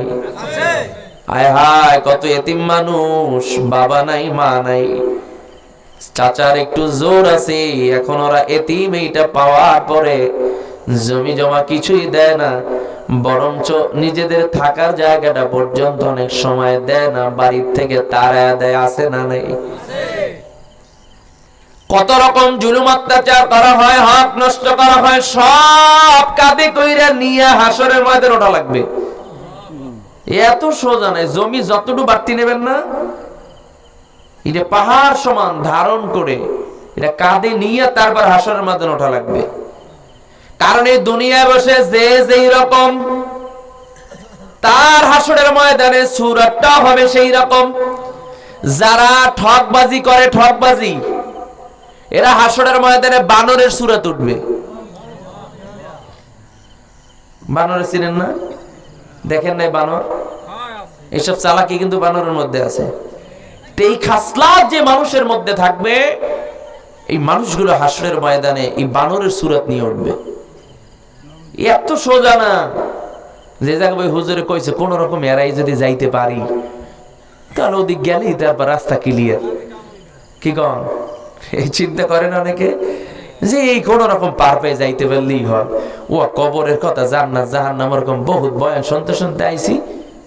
হ্যাঁ, যা হইবা বুঝে নেব, কোনো সমস্যা নেই। তাহলে এবার জবাব হলো, আল্লাহ কথা কি মনে আছে আপনাদের? কোন জায়গায় রাখছিলাম মনে নাই? নামাজে যখন আমরা দাঁড়াই তখন আল্লাহর সাথে আমরা কমিটমেন্ট দেই, ওয়াদা করি, ইয়াকা না'বুদু ওয়া ইয়াকা নাস্তাঈন। আমরা আপনার ইবাদত করি, আপনার কাছে সাহায্য চাই। তাহলে মসজিদে বসে আল্লাহর সাথে যে কথাটা বলছেন, বাহিরে সেই কথাটা রাখার দরকার আছে না নাই? কিন্তু মসজিদের মধ্যে চলি আল্লাহর কথা অনুযায়ী, সমাজের মধ্যে যা করি সব করি নেতার মন মতো, সব করি আমার নিজের মন চায়, জিন্দেগি যেমন মনে চায় তেমন খুশি আমরা করি। তখন আর কোরআনের থিওরি মানতে চাই না, হাদিসের থিওরি মানতে চাই না, নবীর আদর্শের বয়ান তখন আর শুনতে চাই না। কাজী আমলের দ্বারা কোনো ফায়দা হবে না, আসামির কাঠগড়ায় দাঁড় হওয়া লাগবে। কারণ বন্ধু, তোমার কথা কাজে মিল নাই, কথা কাজে তোমার মিল নাই। শুধু তাই নয়, শুধু তাই নয়, এই সমাজের মধ্যে কত মানুষ খবর নিয়ে দেখবেন, জবানে তার কথা একরকম কিন্তু তার কাজের সাথে, কথার সাথে মিল নাই। যে কারণে এই জমিনের মধ্যে বসে সব সময় বিভিন্ন রকম জবানের মাধ্যমে, কথার মাধ্যমে জিততে চায়, সব সময় সফলতা অর্জন করতে চায়। কিন্তু সাময়িকভাবে কথার, বড় কথার মধ্য দিয়ে জিতা যায়, কিন্তু অবশ্যই তার জন্য ভবিষ্যতে অনেক বেশি লাঞ্ছনা রয়েছে। স্বাভাবিকভাবে আপনি খবর নিয়ে দেখবেন এই সমাজের মধ্যে কত মানুষ যারা এরকম ভাবে দাবি করে, আল্লাহকে বিশ্বাস করে, আল্লাহর ক্ষমতা সম্পর্ক বিশ্বাস করে, কিন্তু তার কাজে নাই। কারণ ইমানদার বেশি মহব্বত করবে কাকে? জোরে কোন, ভয় করা লাগবে কাকে?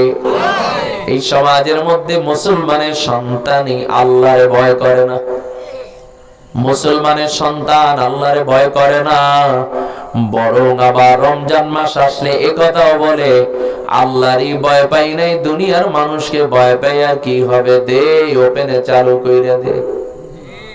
বলে কি বলে না? জোরে বলে, দে পর্দা উঠায় দে। আল্লাহকে ভয় পাই না আর মানুষকে ভয় পায় কি লাভ হবে? তোমার কত বড় সাহস থাকলে তুমি কথাটা বলতে পারো আল্লাহরই ভয় পাই নাই, অথচ তুমি কত বড় শক্তিশালী মানুষ। আল্লাহ তোমাকে শায়েস্তা করার জন্য কামান লাগবে না, বুলেট লাগবে না। আল্লাহ তোমাকে শায়েস্তা করার জন্য দিনের মধ্যে মোটামুটি 7-8 বার যদি একটা যোগাযোগ ব্যবস্থা করে দেয়। যোগাযোগ ছিলেন কোথায়? একটু যদি লাইনটা ওইদিকে ঘুরায় দেয় তোমার শক্তি শেষ। হুজুর দোয়া করেন, আজকে 8 বার গেছি, গতি খারাপ, কতক্ষণ না কেন? তাহলে একটু টয়লেটে গেলেই মানুষের শক্তি সব শেষ হয়ে যায়।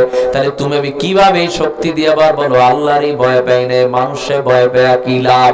আল্লাহ পাক রব্বুল আলামিন বলে, খবরদার, স্বাস্থ্য দিয়েছি, শক্তি দিয়েছি, বুদ্ধি দিয়েছি, অহংকার করিস না। তোর চেয়ে বড় বড় শক্তিশালীকে আমি আল্লাহ জুতা পিটা করে করে তারপরে সোজা করেছি। অহংকার করবি না, খবরদার, আল্লাহ অহংকারকারীকে পছন্দ করে না। অহংকার এমন এক মারাত্মক বদআমল, যে কারণে বান্দার জীবনে সব কিছু নষ্ট হয়ে যায়। এজন্য কোনো কিছু নিয়ে অহংকার করা যাবে না, ইবাদত নিয়ে অহংকার করা যাবে না, ব্রেন দিয়ে, বুদ্ধি দিয়ে, শিক্ষা দিয়ে, অর্থ দিয়ে কোনোটার দ্বারা অহংকার করা যাবে না। কারণ যে আল্লাহ দিতে পারে সেই আল্লাহ নেওয়ার ক্ষমতা আছে না নাই? এবার জবাব হলো, আল্লাহ পাক রব্বুল আলামিন বলেন, যেই বান্দা আমি আল্লাহকে অভিভাবক বানাবে সেই বান্দার মওতের সময় কোনো ভয় নাই। যেই বান্দা আল্লাহকে অভিভাবক বানাবে তার কবরে কোনো টেনশন আছে নাকি? আমরা যে এখানে বসছি কবরে একদিন যাওয়া লাগবে কি লাগবে না? কত না কেন? মৃত্যু একদিন হইয়াই যাবে, মালাকুল মউতের সাথে সাক্ষাৎ হয়ে যাবে, এড়ায় যাওয়ার কোনো কায়দা নেই, বাগিয়ে যাওয়ার কোনো কায়দা নাই। যদি আল্লাহকে অভিভাবক বানায় কবরের দিকে বাড়ি জমাইতে পারো, ওই অন্ধকার কবরে যাওয়ার পর আল্লাহ পাক রব্বুল আলামিন ফেরেশতাকে ডাক দিয়ে বলবে, ফেরেশতা আমার খাঁটি গোলাম কবরের মধ্যে আসছে, কোন রকম যেন বেয়াদবি না হয়। আমার বান্দার প্রশ্নে আমি আল্লাহ সহজ করে দিলাম, তার জিম্মাদারি স্বয়ং আমি আল্লাহ নিজে নিলাম। যেই বান্দা আল্লাহকে অভিভাবক বানাবে টেনশনের কোনো কারণ নাই।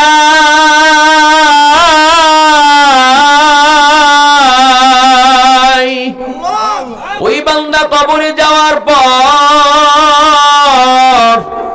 আল্লাহ পাক রব্বুল আলামিন বলবে, ফেরেশতা আমার বান্দার কবরে জান্নাতের বিছানার ব্যবস্থা করে দাও। বিশ্বাস হয় না আপনাদের? এই জমিনের মধ্যে হাজারো প্রমাণ আছে, মৃত্যুর পর 2 বছর 5 বছর 10 বছর 20 বছর 30 বছর পর কাপনের কাপড় সহ তাজা লাশ কবরের মধ্যে, এমন প্রমাণ আছে না নাই? জোরে বলো। যদি আমার আল্লাহ এই অবস্থায় রাখতে পারে তাহলে সেই বান্দাকে আমার আল্লাহ জান্নাতি পরিবেশের ব্যবস্থা করতে পারবে কি পারবে না? জোরে বলে। শুধু তাই না, আল্লাহ পাক ফেরেশতাকে বলবে, ফেরেশতা খবরদার কোন রকম যেন বেয়াদবি না হয়, আমার এই গোলামের জন্য কবর থেকে জান্নাতের সাথে একটা রাস্তা বানিয়ে দাও, যাতে করে জান্নাতের নাজ নেয়ামত, জান্নাতের শান্তির আবাস বান্দার কবরের মধ্যে আসা যাওয়া করে। শুধু তাই নয়, আমরা দেখি কবরটা ছোট্ট একটা ঘর, 3.5 হাত একটা মাটির ঘর, কিন্তু নবীজি বলে, ও উম্মত শোনো, যারা আল্লাহর খাঁটি গোলাম তারা কবরে যাওয়ার পর তাদের চোখের দৃষ্টি যত দূর যাবে আল্লাহ তার জন্য জায়গাটা কবরে তত দূর প্রশস্ত বানায় দিবে। শুধু তাই নয়, যেই বান্দা আল্লাহকে অভিভাবক বানাবে, রব হিসাবে মানবে, ওই বান্দা কবরে যাওয়ার পর কবরের মধ্যে হাজার হাজার বছরের লম্বা সময় আল্লাহ তাআলা মাত্র একটা ঘুমের মধ্যে কাটা দিবে।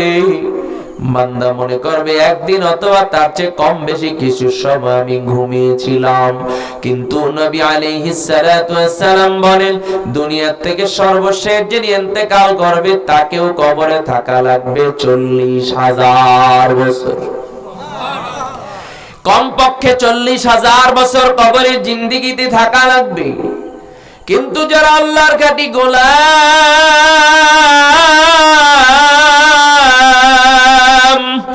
ওই মানুষগুলার কবরের লম্বা সময় আল্লাহ তাআলা মাত্র একটা ঘুমের মধ্যে কাটায় দিবে, বান্দা বুঝতেও পারবে না এত বড় লম্বা সময়টা কোথা থেকে চলে গেল। শুধু তাই নয়, ওই বান্দা ইসরাফিল ফেরেশতা সিংহায় ফুৎকার দেওয়ার পর হঠাৎ করে বান্দা সজাগ হয়ে যাবে।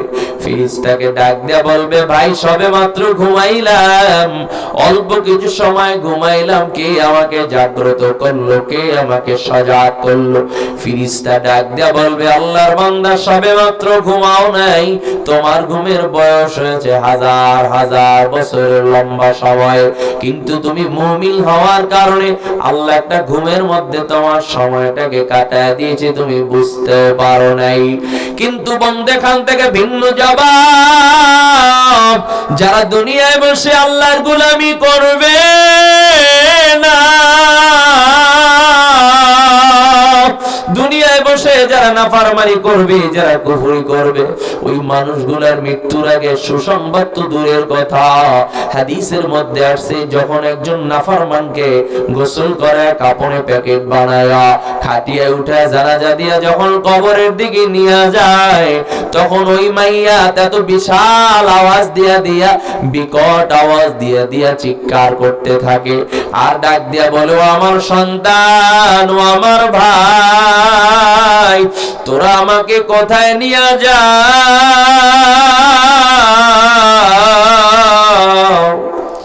তোদের হাতেও ধরছি, পায়েও ধরছি, তোরা কি দেখো না ওই যে কবরের মধ্যে জাহান্নামের আগুন দাউ দাউ করে জ্বলতেছে, আমার ওই দিকে তোরা নিয়ে যাস না।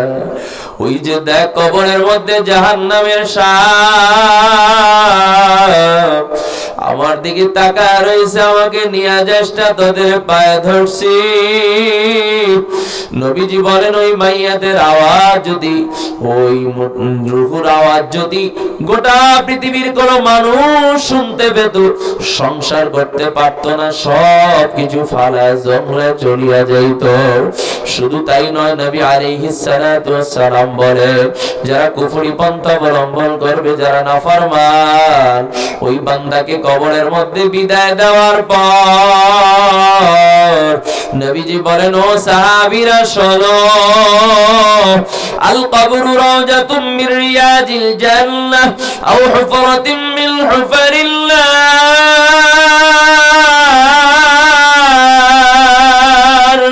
ওই যে দেখো 3.5 লাখ মাটির ঘর, ওই ঘরটা কারো কারো জন্য একটা জান্নাতের বাগানে পরিণত হয়ে যাবে। আল্লাহ আমাদের সবার জন্য কবুল করুক, সকলেই বলি আমিন। আবার ওই কবরটা কারো কারো জন্য একটা জাহান্নামের গর্তে পরিণত হয়ে যাবে। নবীজি বলেন, এক পাশের মাটি অন্য পাশে এমন ভাবে চাপ দিবে, এক পাজরের হাড্ডি অন্য পাজরের মধ্যে ঢুকিয়া যাইবে, কোথায় পালা যাইবা, ভাগিয়া যাওয়া যাবে না। শুধু তাই না, হাসরের ময়দান ওঠার পর আল্লাহ পাক রব্বুল আলামিন কাফের, মুশরিক এবং মুমিনদেরকে পৃথক করে দিবে। লম্বা সময় 50,000 বছর দাঁড়িয়ে থাকার পর, আপনার আমার নবী আল্লাহর কাছে সুপারিশ করার পর, আল্লাহ পাক রব্বুল আলামিন তার কথাকে মেনে যখন বিচারের কার্যক্রম শুরু করবে, তখনই আল্লাহ তাআলা ঘোষণা দিয়া মুমিন এবং কাফেরদেরকে পৃথক করে দিবে, আলাদা করে দিবে। আল্লাহ পাক সেদিন ডাক দিয়া বলবে, ওয়ামতাজুল ইয়াউমা আইয়ুহাল মুজলিমুন।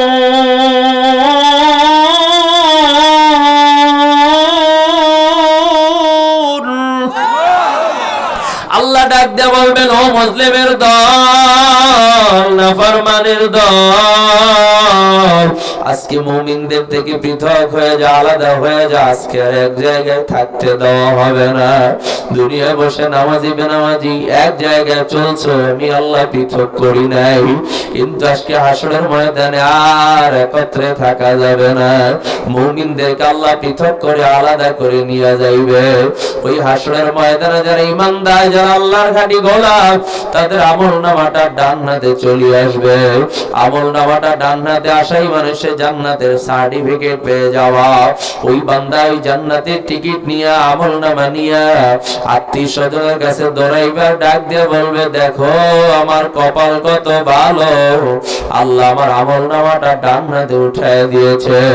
কিন্তু তাকদীর ওই সমস্ত মানুষের কত খারাপ, যাদের আমলনামা বাম হাতে চলে আসবে। আল্লাহ ডাক দিয়া বলবে, ফেরেশতা, স্বাভাবিকভাবে বাম হাতে আমলনামা দেওয়া যাবে না। ওরে বড় হাস করিয়া বানাইছি, ওরে ফজরে ডাকছি পাই নাই, যোহরে ডাকছি পাই নাই, আসরে ডাকছি পাই নাই, ওকে মাগরিবে ডাকছি পাই নাই, এশায় ডাকছি পাই নাই। ও আমি আল্লাহর গোলামি করে নাই, ওর জন্য আমি আল্লাহর পক্ষ থেকে কোনো দয়া নাই। ওর বাম হাতে আমলনামাটা উঠা দাও। কিন্তু স্বাভাবিকভাবে বাম হাতে আমলনামা নামা দেওয়া যাবে না। ওর বক্ষটাকে ফাড়িয়া বাম হাতটাকে বক্ষের মধ্যে দিকে ঢুকাইয়া পিছন দিকে বের করে তারপর আমল নামা উঠায় দাও। ওই বান্দার বক্ষটা ফাড়িয়া বাম হাতটা বক্ষের মধ্য থেকে ঢুকাইয়া পিছন দিক থেকে হাত বের করে দিবে, আমল নামাটা বাম হাত উঠায় দিবে। এরপর আল্লাহ পাক রব্বুল আলামিন সাথে সাথে তাকে ডাইরেক্ট আল্লাহ নির্দেশ দিয়ে দিবে, ইকরা কিতাবাকা কাফা বিনাফসিকাল ইয়াউমা আলাইকা হাসিবা। আল্লাহ বলবেন পর আমল নামা পড়িয়া দেখ, কি কামাই করেছো, কি অর্জন করেছো দেখ, সব ওই জায়গায় লেখা আছে। বান্দা আমল নামা পাওয়ার পর ডাক দিয়া বলবে, আল্লাহ আমার চেহারা একদিক, আমার আমল নামা ভিন্ন দিক, আমি তো কিছুই দেখি না, আমি কিভাবে আমল নামা পড়বো? আল্লাহ পাক তখন ফেরেশতাকে বলবে, ফেরেশতা বান্দার মাথাটা ধরিয়া ঘাড়টাকে মটকায় মাথাটা পিছনের দিকে ফিরে দাও। বান্দার মাথাটা ধরিয়া ঘাড়টাকে মটকায় পিছনের দিকে ফিরে দেওয়ার পর আল্লাহ পাক রব্বুল আলামিন ওই আমলনামা যখন বান্দা দেখতে পাবে তখন ওই বান্দা শুধু আফসোস করবে, ডাক দিয়া বলবে, মালি হাযাল কিতাব, মালি হাযাল কিতাব লা ইউগাদিরু সাগীরাতান ওয়ালা কাবীরাতান ইল্লা আহসাহা। ওই বান্দা তখন ডাক দেয়া বলবে, এটা কেমন আমল নামার খাতা, এটা কেমন হিসাবের খাতা, যেখানে একটা ক্ষুদ্রতম কাজকেও বাদ দেওয়া হয় নাই, বৃহৎ কাজকেও বাদ দেওয়া হয় নাই, যেটাকে আমি গুনাহ মনে করি নাই সেটাও তো দেখি আমল নামার মধ্যে জমা। আল্লাহ পাক তখন ডাক দেয়া বলবে, ফেরেশতা ফি আইয়ি সূরাতিম মা শাআ রাক্কাবাক, বড় মন মতো সূরা দিয়ে বান্দারে বানাইছি, আমি আল্লাহর গোলামি করে নাই, ওর জন্য কোনো দয়া নাই, জাহান্নামের শিকল হাতে পায়ে লাগা। এরপরে ওকে বাঁধিয়া ফেলা জাহান্নামের শিকল বান্দার হাতে পায়ে লাগিয়া যাইবে। এরপরে ফেরেশতারা ওই বান্দাকে ধরিয়া টানতে টানতে নিয়া জাহান্নামের মধ্যে নিক্ষেপ করে ফালায় দিবে।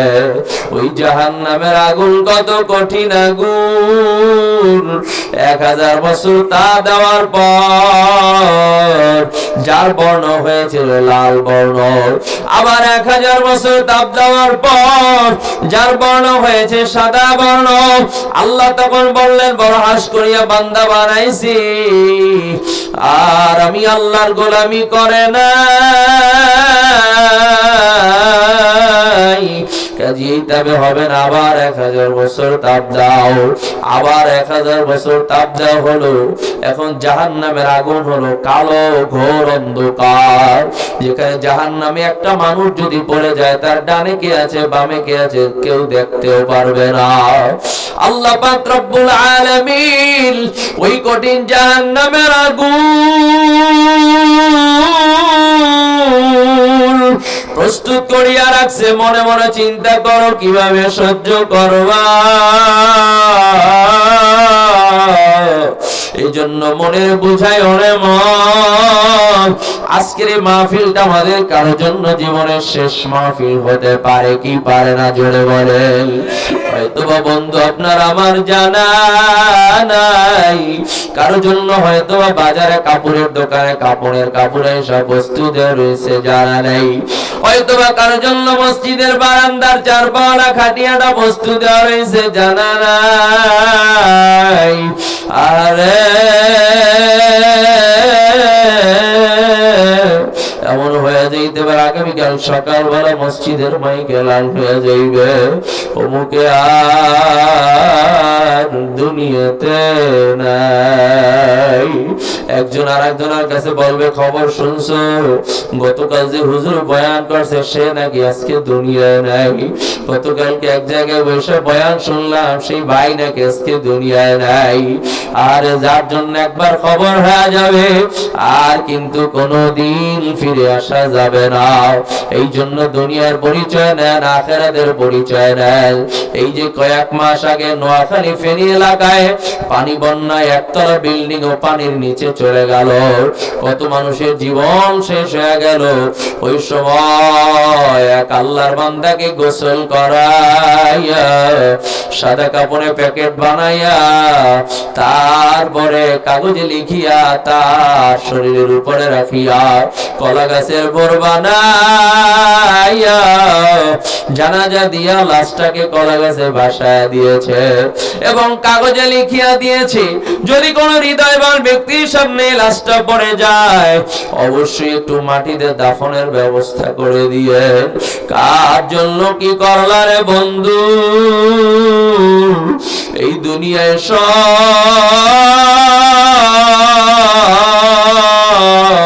এই দুনিয়ায় সব হলো স্বার্থপর।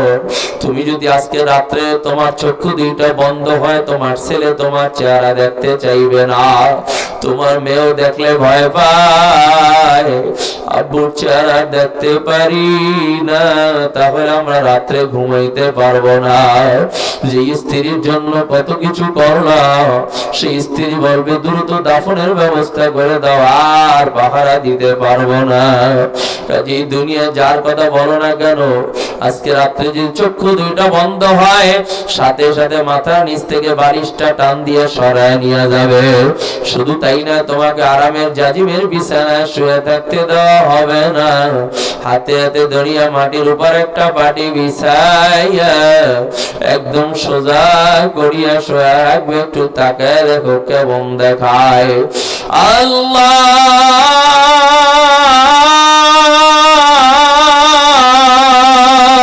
দুনিয়ার পরিচয়,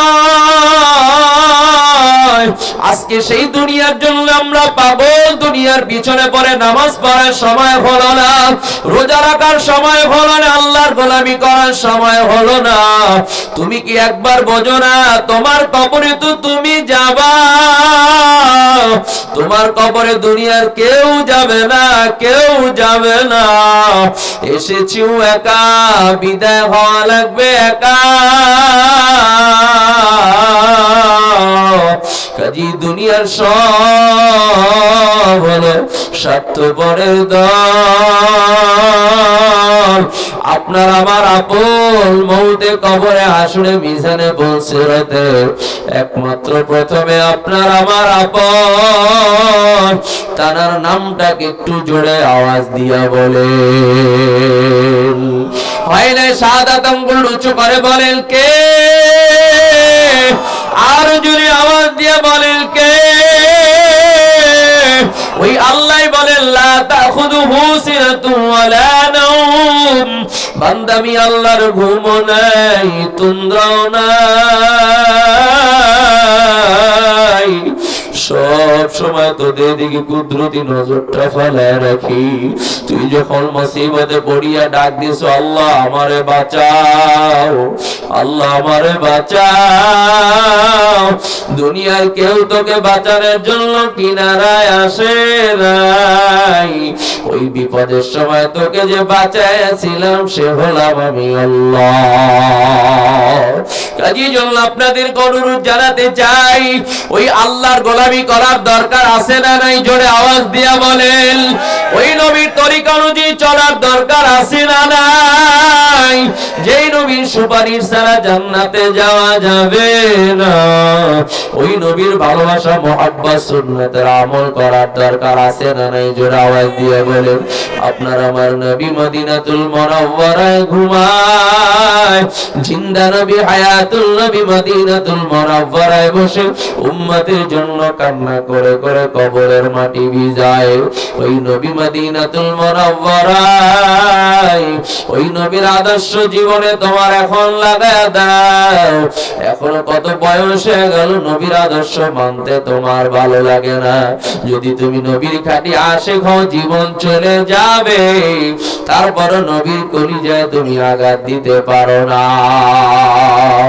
মনে বড় আশা ছিল যাব মদিনায়, মনে বড় আশা ছিল যাব মদিনায়।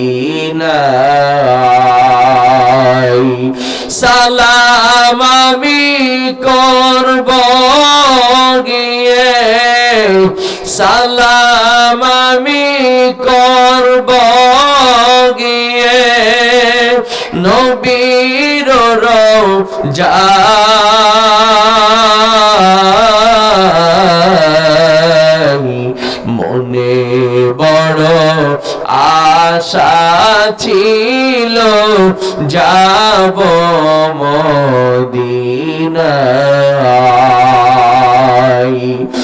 আরব সাগর পারি দিব, নেই কো আমার তরি, পাখি নয় যে উড়ে যাব, ডানাতে ভর করি। আশায় আছে সম্বল নাই, আশায় আছে সম্বল নাই, করি কি উপায়।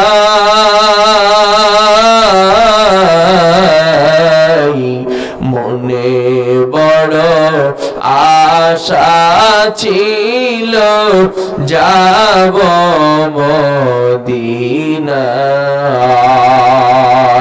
আওয়াজ দিয়ে বলি আল্লাহু আকবার। নবীর মোহাব্বত হৃদয়ের মধ্যে লাগাইয়া দেন, আল্লাহর গোলামির উপর নিজের জীবনটা চালায় দেন। আর কত মন মতো চলবারে বন্ধু, এই দুনিয়া সারা লাগবে, সব একদিন ফালায় রাখিয়া যাওয়া লাগবে। এই জন্য নিজের চিন্তা নিজে করা লাগবে। আমার অন্ধকার কবরে আমার জবাবটা কে দিবে? আমার পক্ষ হয়ে ভিন্ন কেউ তো আর জবাব দিতে পারবে না। এই জন্য আমি আপনাদের অনুরোধ জানাই, সময় কিন্তু বেশি নাই, নিঃশ্বাসের কিন্তু বিশ্বাস নাই। মালাকুল মউত চলে আসলে কিন্তু আর এক সেকেন্ড সময় দেওয়া হবে না। এই জন্য নিয়তকে খালেস করে নেন। আর কোনদিন নামাজ ছাড়বো না, রোজা ছাড়বো না, হালাল হারাম তমিজ করে চলবো, অন্যের হক নষ্ট করবো না, আল্লাহর গোলামির উপর নিজের জীবনটাকে চালাইব। এমন নিয়ত যদি অন্তরে থাকে, আল্লাহর ভালোবাসা মুহাব্বত যদি অন্তরে জায়গা নাই, ওই আল্লাহকে রাজি এবং খুশি করার জন্য দুইটা হাত আমার আল্লাহরে উঠে দেখা দেন। আয় আল্লাহ আমাদের প্রত্যেককে 5 ওয়াক্ত নামাজ হিসাবে কবুল করে নেন।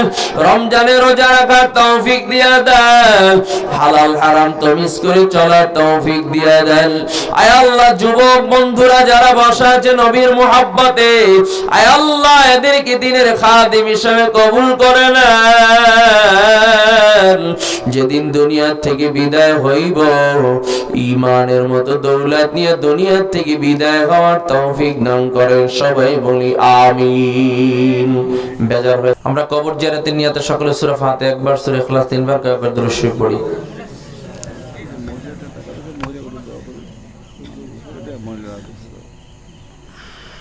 আসসালামু আলাইকুম ইয়া আহলাল কুবুর মিনাল মুসলিমিন ওয়াল মুসলিমাত। আলহামদুলিল্লাহি রাব্বিল আলামিন আর রহমানির রহিম মালিকি ইয়াউমিদ্দিন ইয়াকা না'বুদু ওয়া ইয়াকা নাস্তাঈন ইহদিনাস সিরাতাল মুস্তাকিম সিরাতাল লাযীনা আন'আমতা আলাইহিম গায়রিল মাগদূবি আলাইহিম ওয়ালাদ-দাল্লিন। বিসমিল্লাহির রহমানির রহিম। কুল হুয়াল্লাহু আহাদ আল্লাহুস সামাদ লাম ইয়ালিদ ওয়া লাম ইউলাদ ওয়া লাম ইয়াকুল লাহু কুফুওয়ান আহাদ।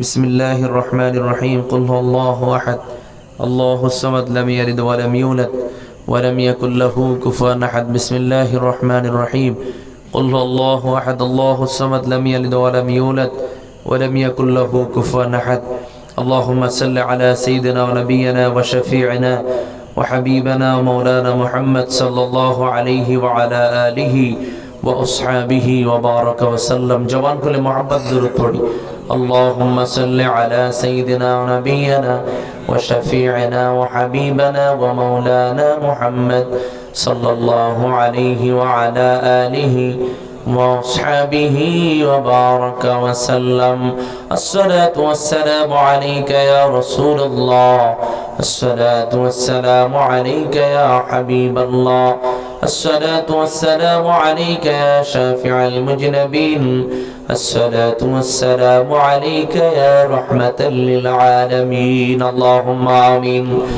ربنا ظلمنا أنفسنا وإن لم تغفر لنا وترحمنا لنكونن من الخاسرين ربنا وآتنا ما وعدتنا على رسلك ولا تخزنا يوم القيامة إنك لا تخلف الميعاد আয় আল্লাহ তাআলা আমরা আপনার কাছে মুষ্টিময় গুনাহগার গোলাম মাগরিব থেকে শুরু করে গভীর রাত পর্যন্ত খোলা আকাশের নিচে জান্নাতের বাগানে বসে আয় আল্লাহ কিছু সময় দ্বীনি আলোচনা শ্রবণ করে নেক আমল করে গোটা জিন্দেগির সব গুনার বোঝাগুলো কাঁদিয়ে আপনার শাহী দরবারে দুইটা হাত উঠাইলাম আমাদের যাবতীয় নেক আমলগুলো কবুল আর মঞ্জুর করে নেন সওয়াবটুকু কোটি কোটি গুণে বাড়ায়া বিশ্বনবীর রওজা মুবারকে সোনার মদিনা পৌঁছায় দেন तमाम বিক্রম সাহাবা ইকরাম তাবিঈন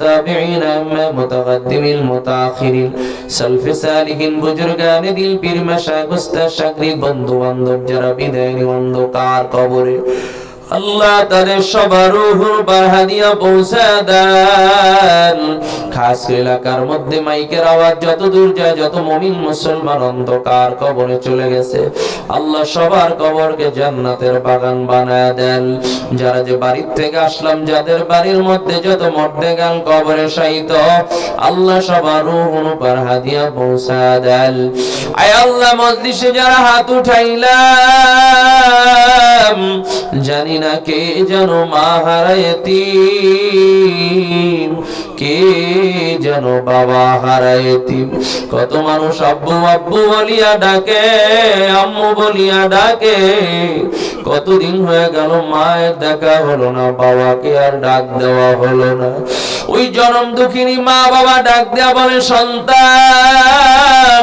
বড় মুসিবতে আছি দুনিয়া তোদেরকে রাখিয়া চলে আসছি কবরে কিছু পাঠা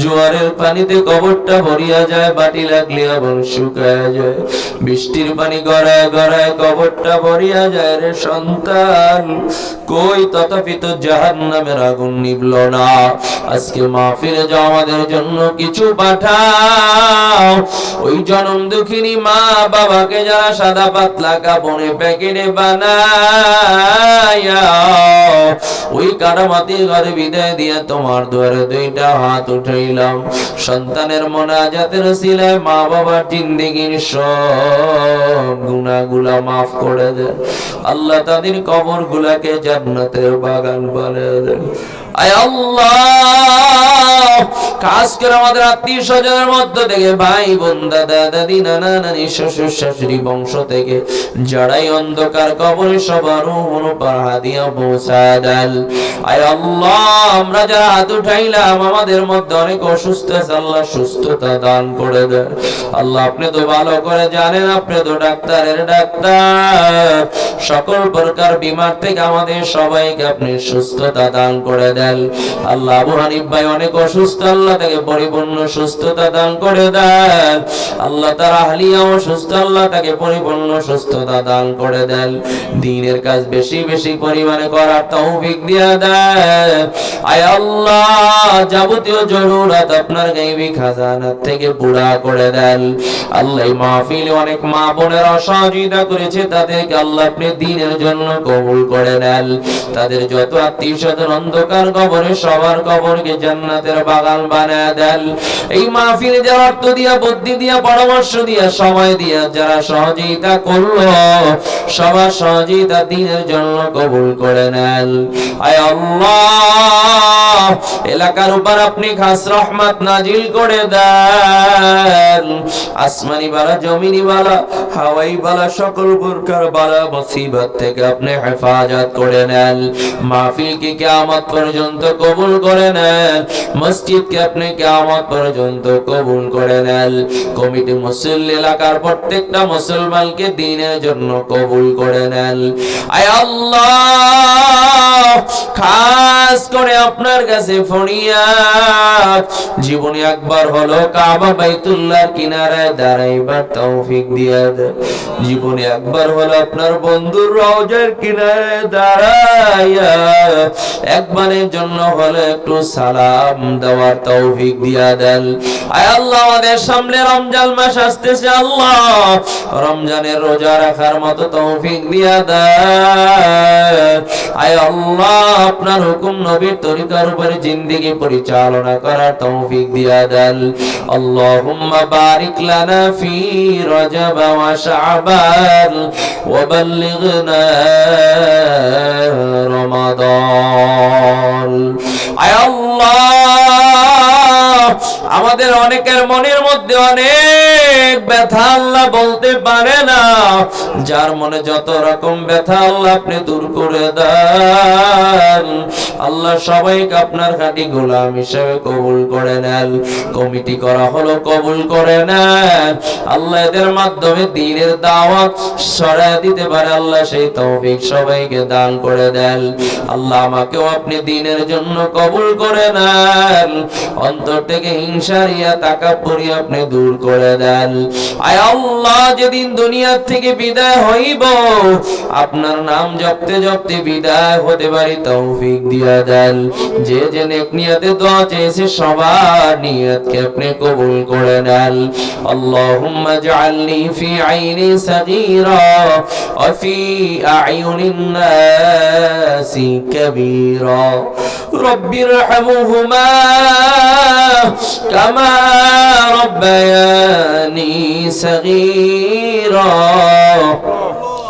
رب ارحمهما كما ربياني صغيرا سبحان ربك رب العزة عما يصفون وسلام على المرسلين والحمد لله رب العالمين. السلام عليكم ورحمة الله.